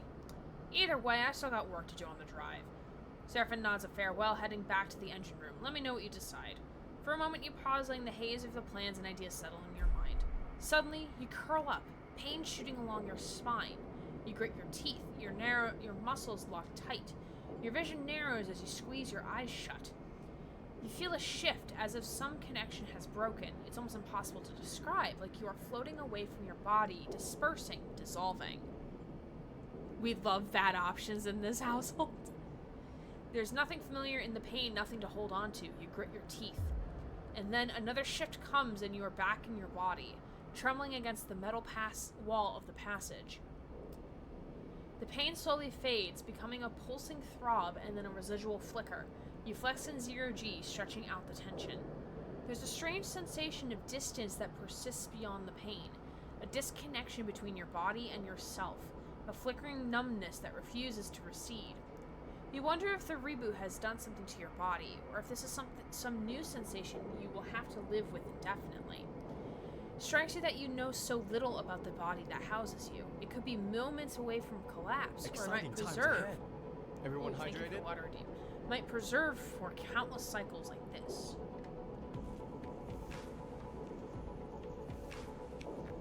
Thank you for the water, much appreciated. Try to shake off the feeling, pushing your hands against each other until they feel like they are yours again. The time is the only thing you need, and right now it feels like it's running out fast. You head for the airlock. You have work to do. Unlocked a contract. Open the map view to see it. Contracts are high-risk, high-reward jobs that you and your crew can take on.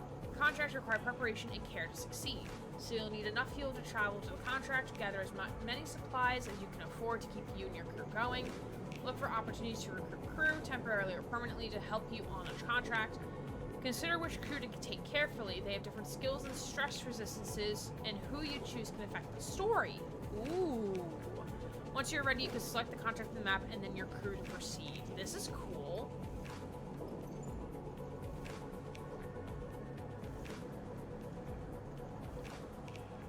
Ooh, okay. This is so fucking cool. Oh, so we can go back to Carson Supply. Oh, so we can either buy it or just give the thing. Oh, nope, not what I wanted to do. Contract board, okay.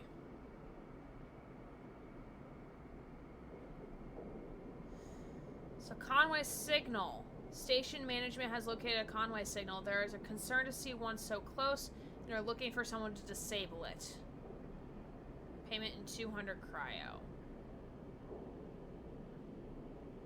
Ooh, this open contract for the Hexport requires a fee. Sure, let's take it. Sure, let's take it. Let's look at the map. Ooh, okay. So this one requires 2 fuel. We have 0 fuel. Doesn't need supplies. Okay. Okay. Yeah, I wish we could have talked to him more.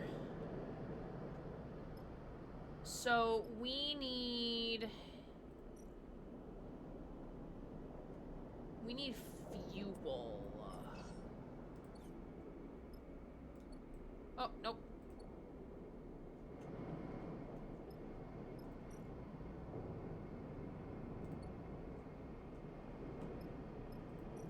Alright, so we need to get money.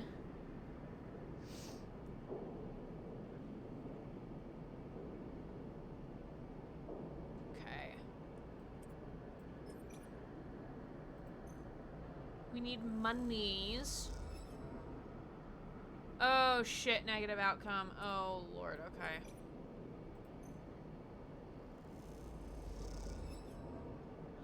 No! 2 negative outcomes back to back, bro? No.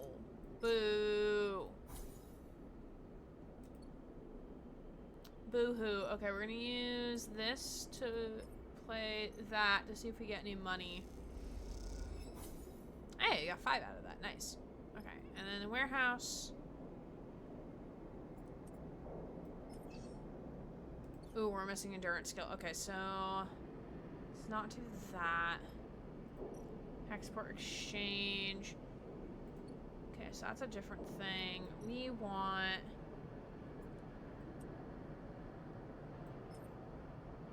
Let's do this, yeah. Super plus, we need monies. Oh, we got 14 out of that. Nice. Okay, cool. Okay, so let's sleep. Let's sleep. And cycle. Goodbye. Good night.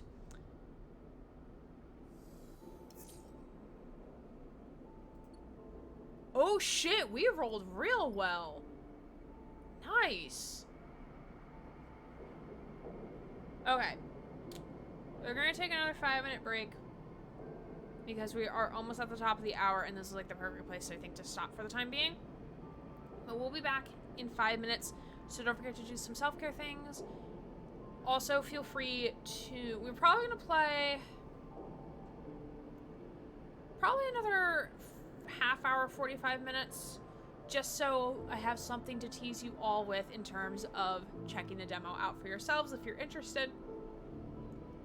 But we'll be back in 5 minutes to keep on playing a little bit longer. Hopefully we'll have... My goal is to hopefully have enough to go do that one contract so we can kind of see how the contracts work and then come back and then be done with the demo, or for us playing the demo. But there's still definitely more for you all to play on your own.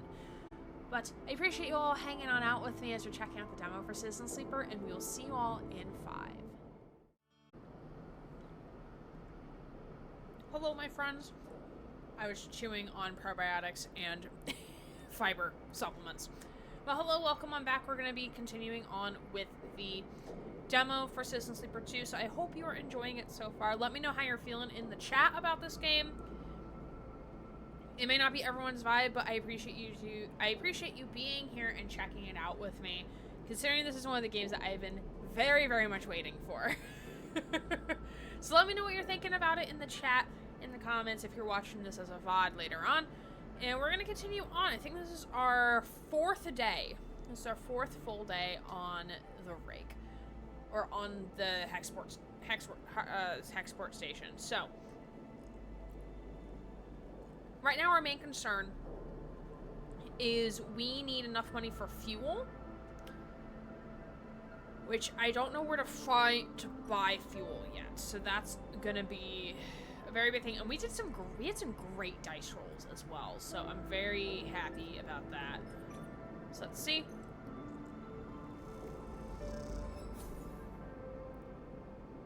Not 9 cryo. I'm gonna keep calling it crypto on accident.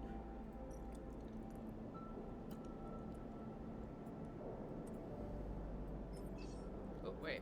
No, we don't want that one. Oh, shit. We want maybe this one? No.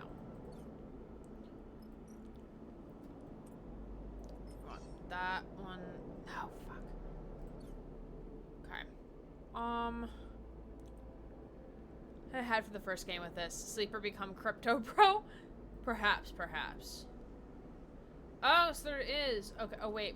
That's...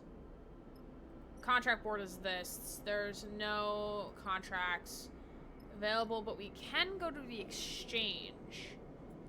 And we can see... No, shit. That's not what I want. Let's see. Sure, we'll take the negative action. Let's see what happens. Oh, shit. Oh, new location discovered, though. Okay. And we need some foods real quick. So give me some foods. Thank you. Okay. Export Trade Hall. What this? Oh, so this is where we could buy stuff. Okay. That's good to know. Okay, so buy supplies, fill supplies. Ooh, okay. So we're gonna use the rest of our dice for today. Just doing shit on here. So, let's do this.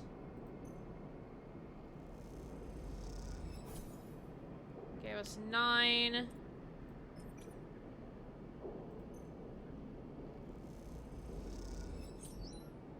Nice. And then...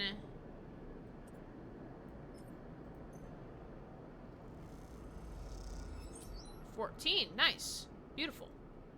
Okay, now we're gonna go here. And 50. So nice. We have full fuel. And let's buy just one piece of supplies for right now, just so we have some money buffer, and then tomorrow we'll buy the rest of our supplies. Okay, so let us sleepy sleeps. Let us do the sleeps. Okay. So we didn't roll great, which makes me big sad. So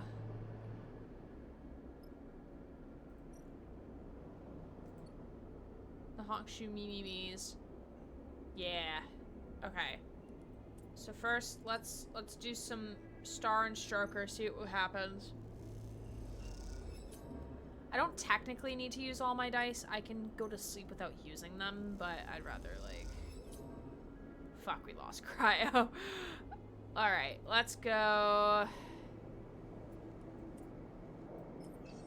So we're still gonna... Yeah, I think that might be a skill that we can get later on.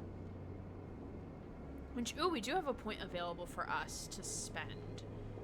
Which I don't think we can use on anything right now.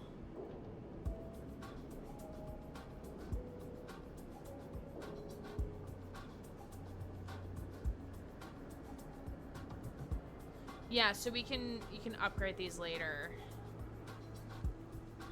So reroll dice cannot be a 1.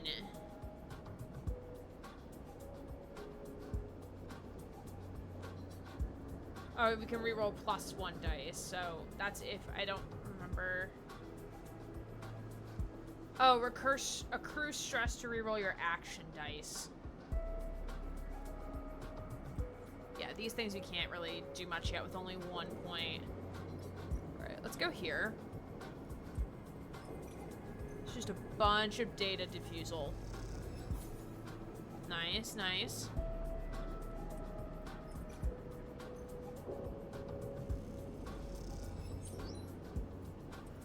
Finally, perfect. This is where we want to be. Beautiful.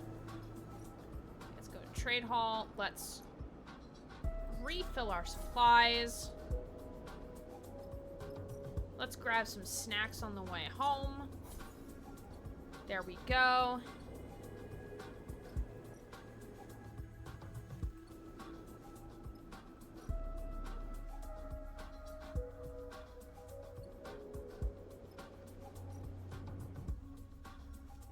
Rest and recover. Okay, so Conway's signal. All right. So this is risky. Station management have located Conway's signal. Disable the source. Confirm vector. Ooh, so we can't take. Ooh, so we can take Nia though. Travel. Look at our little ship go!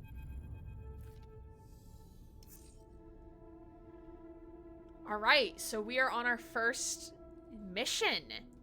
It's a drone.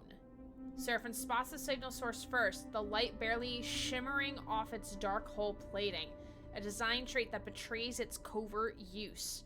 A flash catches your attention and you see rent in the hull. A dent, I think that's supposed to be dent. Through which red light pulse. Wounded. Seraphim shakes his head. Wish they'd finished the job. Seen one before? Seraphim looks back over his shoulder towards you. We've seen one before, don't you? He sighs. Sorry. I know it isn't your fault. He looks over the drone. Lane had us work on one in Darkside Bay. Though it was barely a shell, disarmed and deactivated. He had us searching through its guts for salvage. Even that one gave me the creeps. It had its core ripped out. He pushes the ship closer. This one is still alive. Conway. Nia kisses her teeth. Corporate scum. You glance over to her and see the fire in her bright eyes. Excuse me. They don't even dare to come here and force us out themselves. Force us out themselves. It's all proxies and drones. She shakes her head. Typical core-bred cowards. Run into them before? She glances at you. You might say that. She looks at the drone. You won't see me taking my eyes off that thing for a second. Excuse me. Seraphim carefully glides the ship closer. You watch the drone. System is full of these things now, running missions for their operators. Rare to see one out in the belt, though. Maybe got hit during a run-in with Senestant mercs. It looks like it's drifting. Most of the system's blown out. But look, there. He jabs a finger towards the red light on a far side of the drone. It's still broadcasting, and maybe even receiving. How do we shut it off? Seraphim brings you even closer. What I remember from the dark side job is that the central core and the broadcast array need to be shut off to kill these things. Core will turn off local systems, and the broadcast array will sever the link with the convoy operators. Seraphim swallows, but you can bet those systems are protected. Alright, we're gonna let him continue to explain. Your attention is suddenly drawn by a shudder from the drone, like a tremor running along its length. This thing is rigged to blow, Sleeper. He frowns. We go slow and careful. We don't touch anything we don't know about. He turns back to Nia. You hear that? I got you. She looks sincere. Seraphim brings the rig to a stop, close enough for you to cross through the open space to reach the hull of the drone. Let's suit up. You head down to the airlock to prepare. As you get suited up, you think of the corporate war taking place in the inner system, the war that this drone was driven from. Out here on the shore of the conflict, the biggest danger that this flotsam and jetsam drifting in with the tides and orbits of the system might, one cycle, bring war with it. For now, the belt is outside of its reach, but looking out at the red pulsing drone, that doesn't give you much comfort. Ooh, first contract tutorial, yeah! While on a contract, you will be assigned 2 dice for each crew member as you would assign your own dice. Pay attention to the crew's skills to use them effectively. On certain outcomes, crew will take crew stress. When their stress is full, you'll no longer be able to use them to perform actions. While on a contract, your energy bar will automatically be supplied for each cycle that you have available supplies. Ooh, nice. When your supplies are depleted, both you and your crew will take 1 stress per cycle. Contracts also have their own contract stress. When the bar is filled, the contract will fail. Oh, this is so interesting. Oh, okay, so drone stress triggered to blow. Okay, so let's assess the hatch damage. Okay. So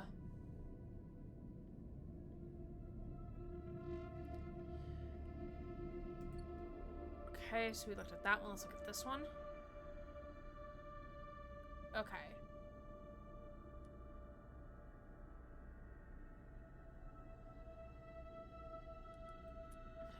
Let's see. There, if you need me. Okay, so this might bring... No,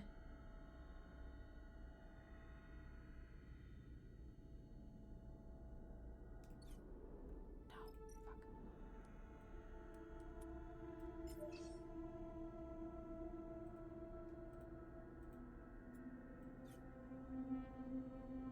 Okay. Oh yeah, bros are only endurance guy over here.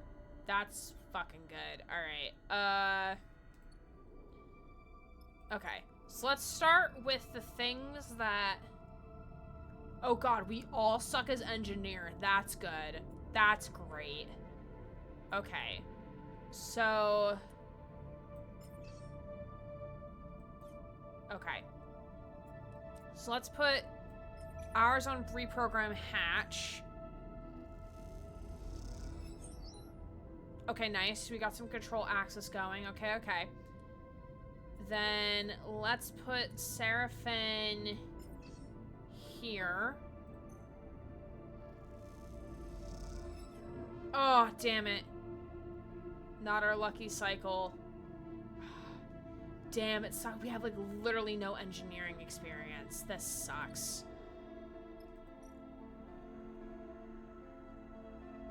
Okay.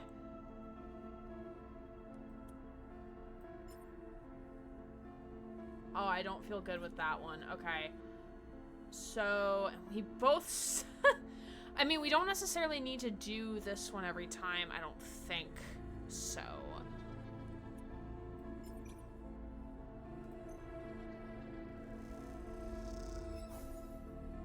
Ooh, she's acquired some stress.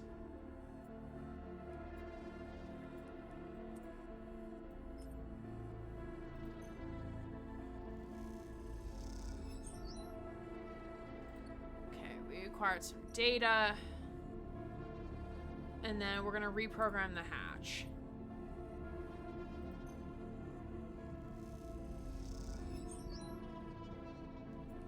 Then what about this? Okay, so still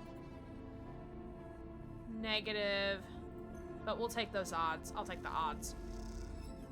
Ah, damn it. Oh, fuck. Okay.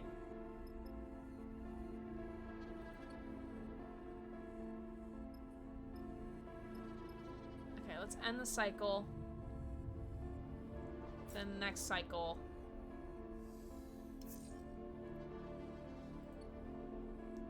Oh shit, we got some nice rolls.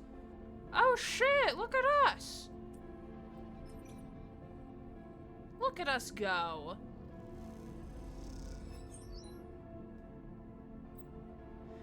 Well, on a contract, you can use your push ability to give you an edge in a tricky situation. Pushing accrues 1 stress, but will give you a key advantage based on your chosen class. You can see your current push configuration if you hold your mouse over the button. Your push can be upgraded and configured in the character screen when not on a contract. Ooh. +1 stress if you want to re-roll your 1 lowest dice. So we can re-roll this one. So, okay, let's see where we can put... Okay, so both of them suck at both of these. Let's go over here. Let's see where we can utilize them. So we're going to put Seraphine's over here. Nice, nice, nice. Nice job, Seraphine. Put Seraphine back over here. On creating an opening. Nice. Beautiful. Love to see it. Okay. And she is great at this. So we're going to do that. Nice. Beautiful. Love to see it. Okay. And then we are going to keep just reprogramming the fucking hatch.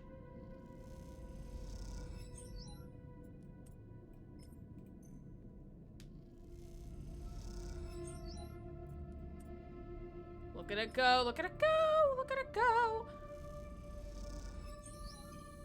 Nice. Beautiful. You hear the beeping immediately. Among the chambers and cabling of the drone's interior, something has started counting down. Guys?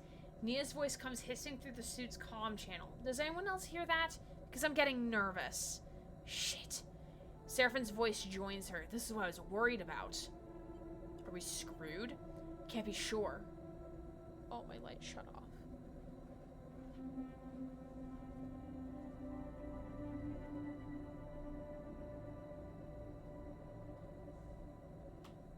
There we go. Seraphine has dropped his voice to whisper, as if that might make a difference. Either that thing is about to send out a distress call, or it's about to blow. We've got to shut down this system fast. He pauses. Then we move on to the other side, because I bet there's a surprise waiting for us there, too. We good? Nia sounds tense. Am I heading back to the ship, or what? Seraphine cuts in. We're good. We keep going. He shuts off the channel. You take a moment in the silence. Alright, time to deal with this fast. Then get over to the other side before something happens. Ooh, shit. What is this?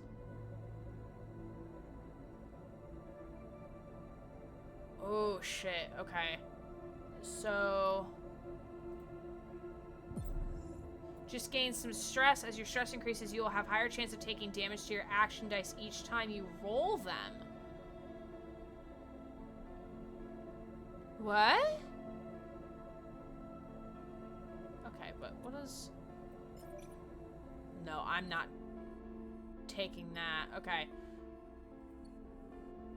We're gonna end cycle.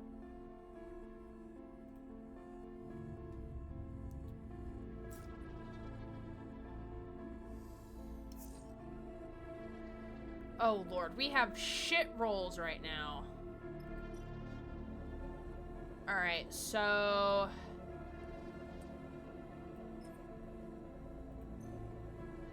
Positive, positive, positive!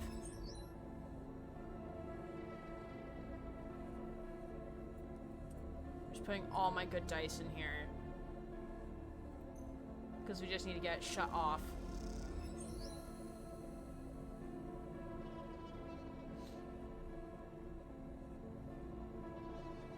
The core is disabled.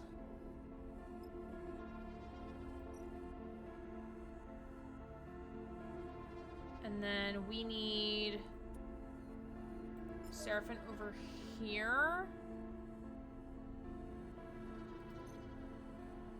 Please, not negative. Beautiful. Okay.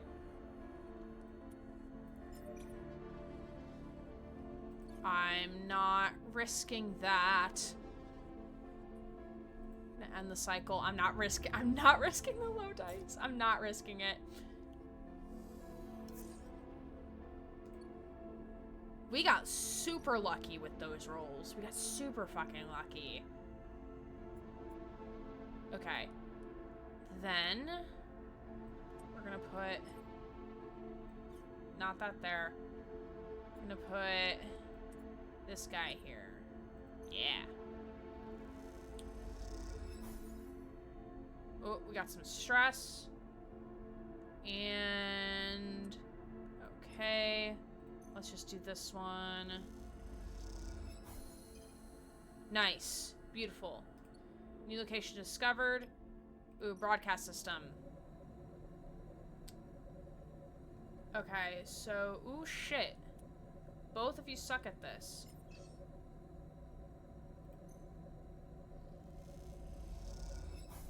Nice. Okay. We're gonna need to sleep.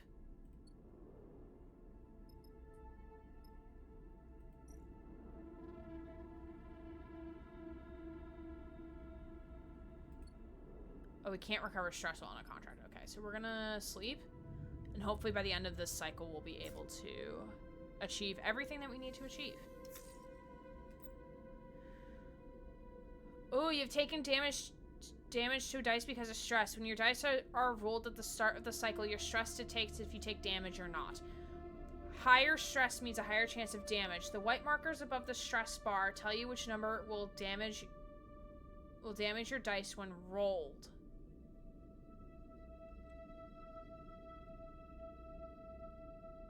Ooh, okay, I see what it means. Each dice has 3 dice health. When this is depleted, the dice will break and must be repaired to use normally. Okay. Interesting. Oh, I see. So, like, this is, like, level 1. This would be 2. This would be... Okay. Got it. Gotcha. Yeah, it makes it definitely more interesting for sure. 100% positive. Done. Continue. The thrumming, pulsing interior of the drone goes still for the first time since you boarded it.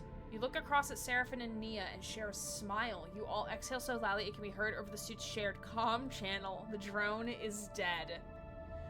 One less piece of Conway shit to worry about, Nia grins. We killed it.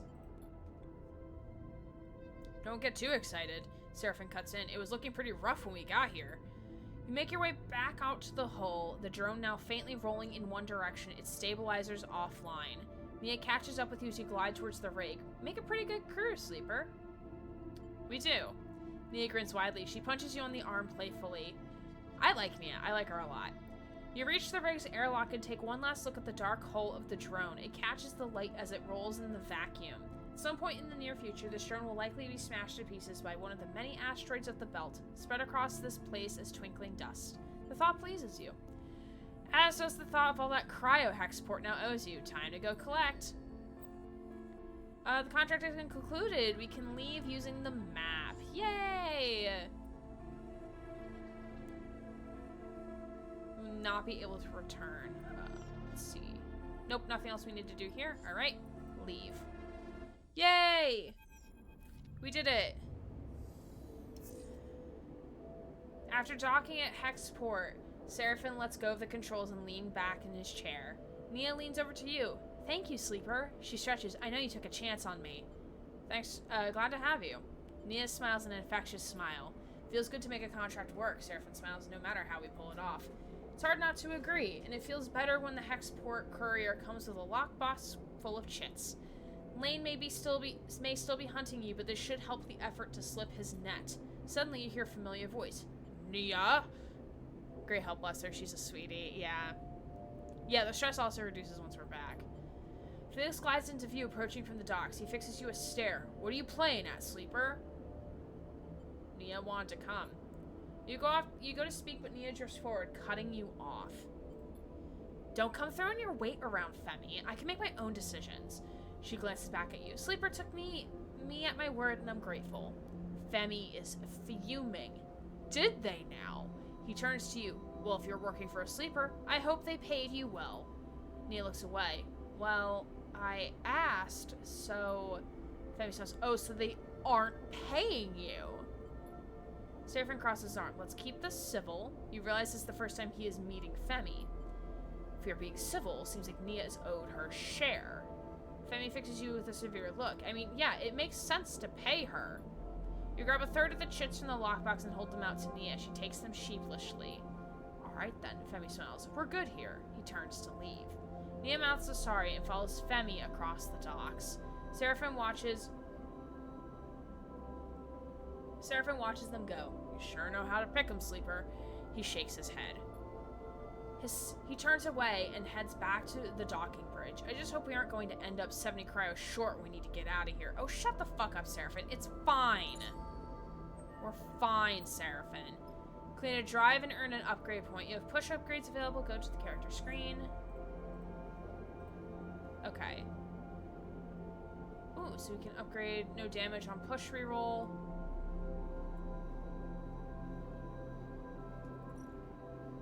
Actually, no. I want to keep those points. I want to wait. Okay.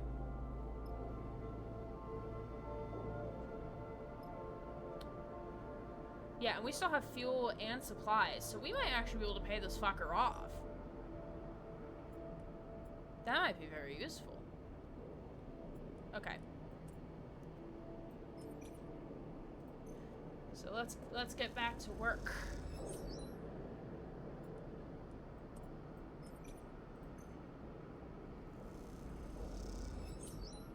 Nice, nice, nice, nice. Let's play fast and risky over here. Nice.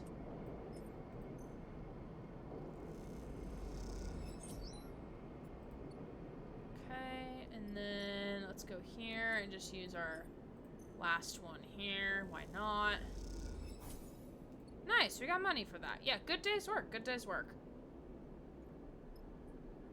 Alright, end cycle.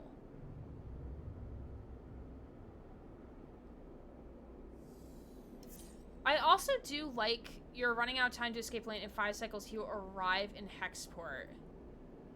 Yes, I realize that, sir, ma'am. But we're gonna have a shit ton of things soon, hopefully. Hopefully. That we could just buy off the parts. Yeah, me too. I mean, well, obviously I'm playing the demo, so I can see that option if I really wanted to.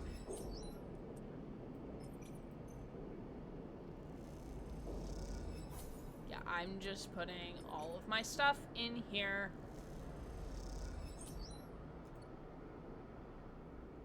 Okay. Sleep. This is my life now. Drive failed. What does that mean? Okay, back here.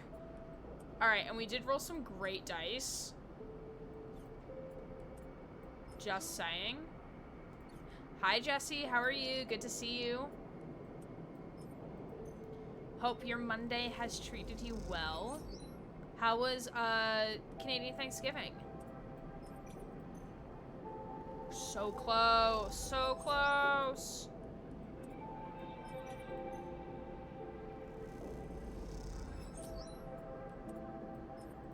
Okay, so probably next cycle is when we'll have everything that we need. Yeah, next cycle. Next cycle we'll definitely have all the money that we need. Oh, we lost 4. That's okay. Okay. Sleep.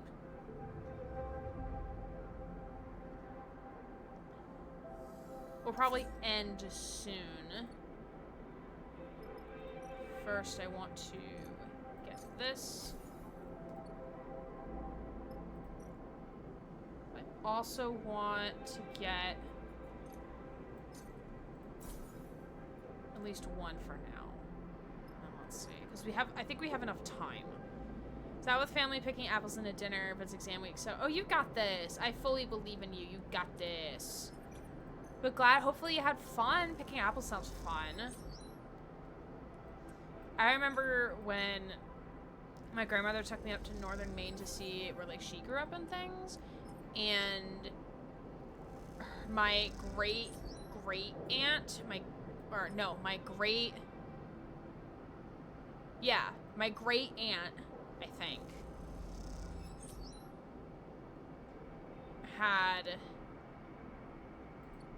she lived on our farm with her husband, so they had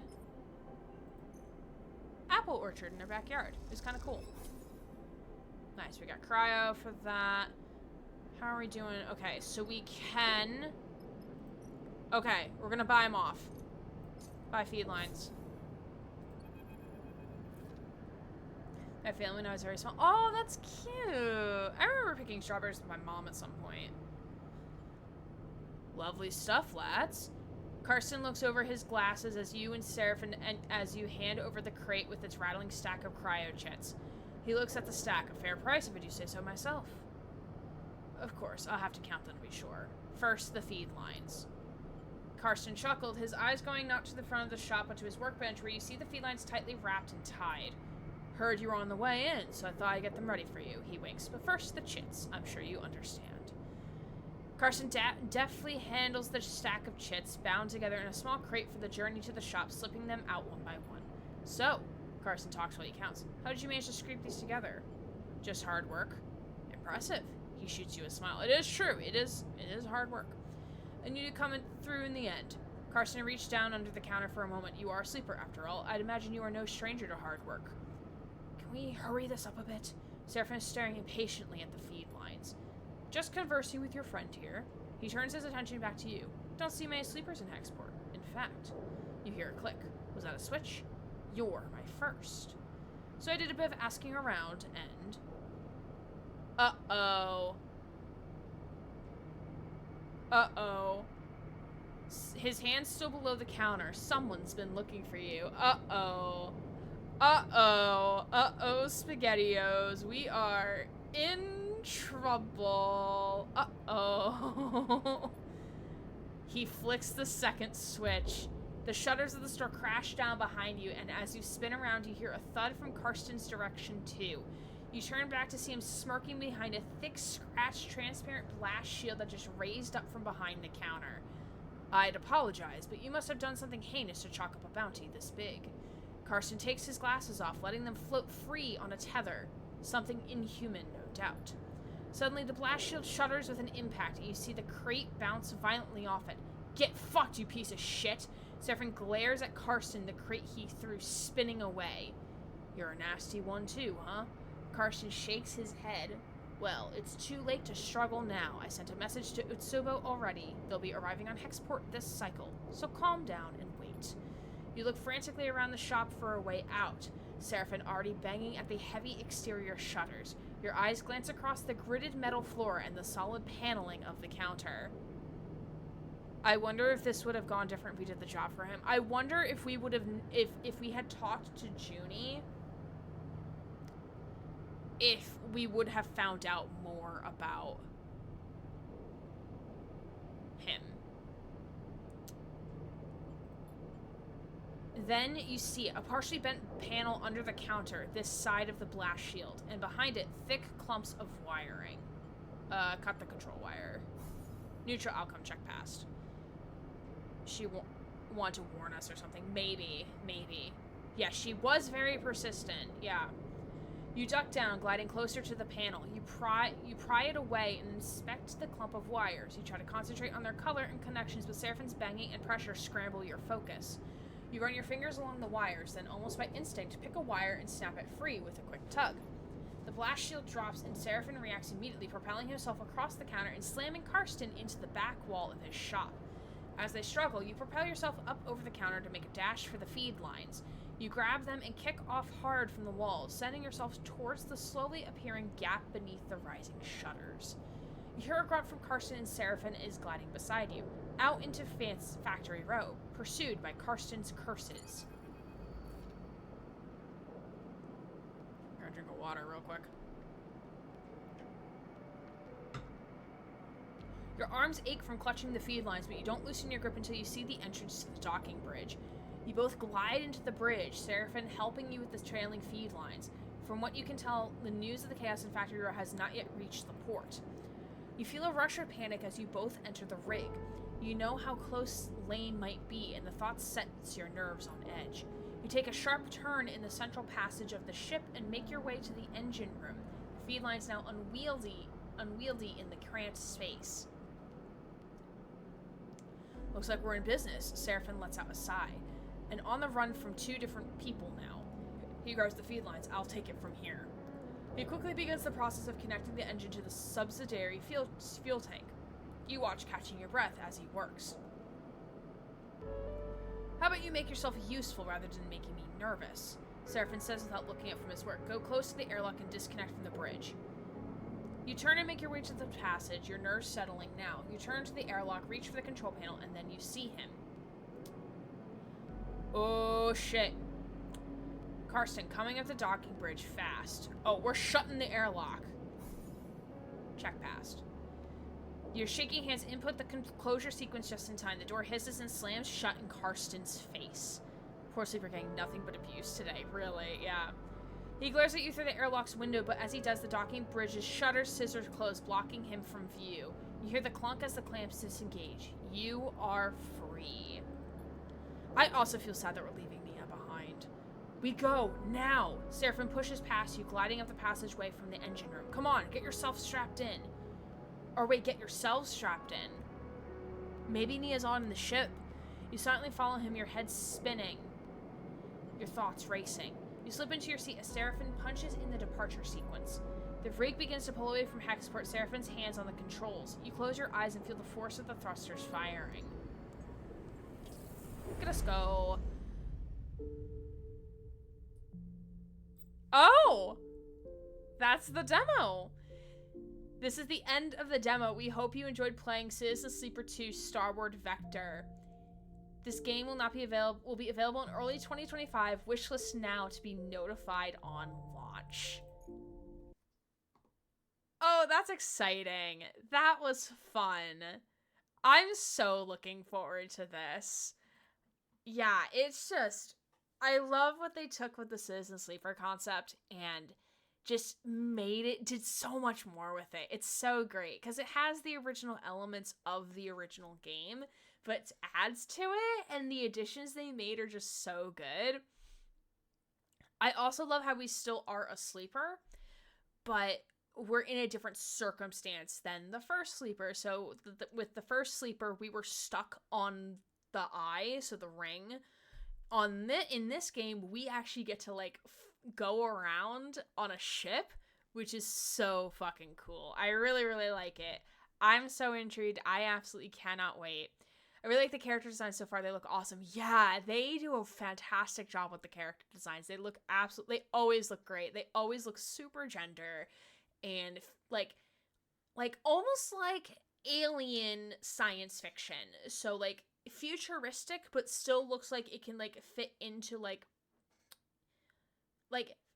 realistic science fiction in terms of clothing and outfits and stuff.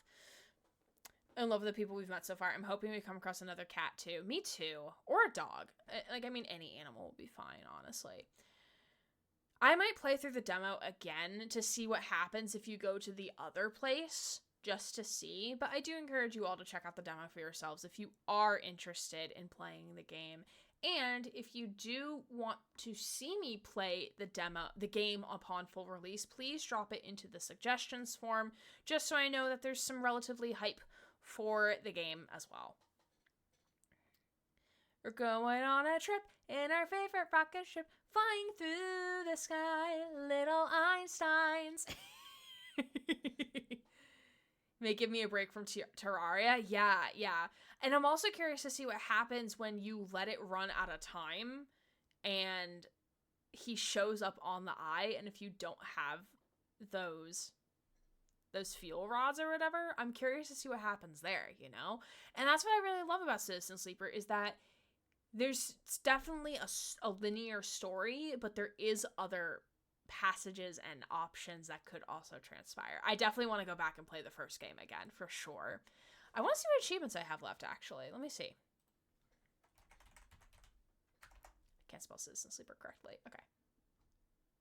Okay. So, last time I played was in 2023. I think I was doing, like, some, I was trying out the other endings, I think. So, let's see. 5 hidden achievements. Let's see. What are those? Oh, I think these are for the different ends, maybe. A long journey to the small unknown. Leave the eye carried by someone else's dream. So off the Starward Belt with a friend outrunning their shadow. Oh, so the Starward Belt is actually where this game is actually taking place, which is kind of fun. Accept the offer, break the thread, and join the chorus. Oh, so these are all related to the different endings, I think. Nothing will get in your way from your escape apart from you. Yep, these are all tied to the different endings. So that's what I have to do. I have to go back and do the endings. So, that's fun. I remember the kid. Yeah. The little kid was a sweetie. The father-daughter was very... I loved them. I love a lot of characters.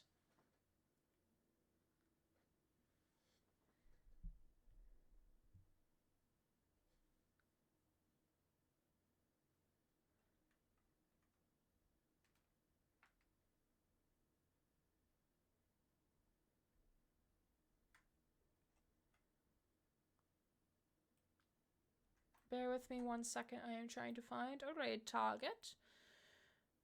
Feel free to let me know what y'all's thoughts are. I would love to know what you're thinking. And again, thank you to Fellow Traveler for letting me know in advance that this was coming down the pipe, so I was able to put it into my streaming lineup. That was definitely a lot of fun. I'm super, super excited to play the full game upon release. And I hope you all are too, to play it alongside me if we do end up playing it on stream. Let's see.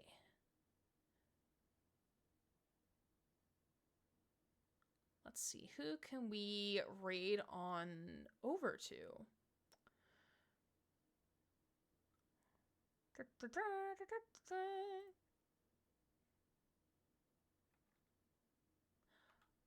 Oh, okay.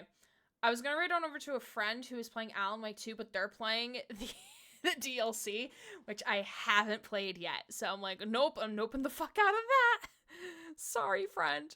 I really want to, but I can't. Because I haven't played it yet. Because it says Alan Wake 2 final draft. So I thought, like, oh, like, they're playing the final draft of... So they're playing New Game Plus, but they're actually playing the DLC. And I'm like, oh, never mind.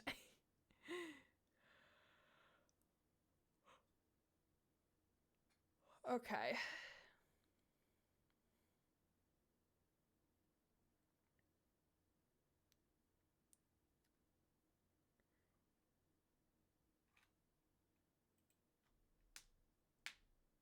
Okay. Yeah, of course. Thank you for being here. So we're going to raid on over to someone named Just Phalia, who is playing some indie demos for Steam Next Fest. So we're going to go hang on out with them. I don't know which demo this is, but I'm sure we can ask once we get there. But I appreciate you all being here. Thank you for joining me today. It looks to be like a rhythm game. It looks pretty interesting. Because it's like got some art styles of like some skeletons and stuff and some like goopy goblin things. So I'm interested to see how this is going to go. But if you like what they are up to on their channel, please drop a follow. I'm sure they will appreciate it. And I hope you all have a wonderful rest of your time zone. Just as a reminder, tomorrow night we will be starting Oxenfree, so that will be kind of fun. And then on Saturday we will be doing a charity stream for a Cause, either playing First Bite or Cult of the Lamb. Don't forget to vote in the Discord. And then next week is who knows at this point. But I hope you all have a wonderful rest of your time zone. I will see you all tomorrow night for some Oxenfree, so I will see you all then. My name is Erin Gray, queer variety Twitch streamer, signing off.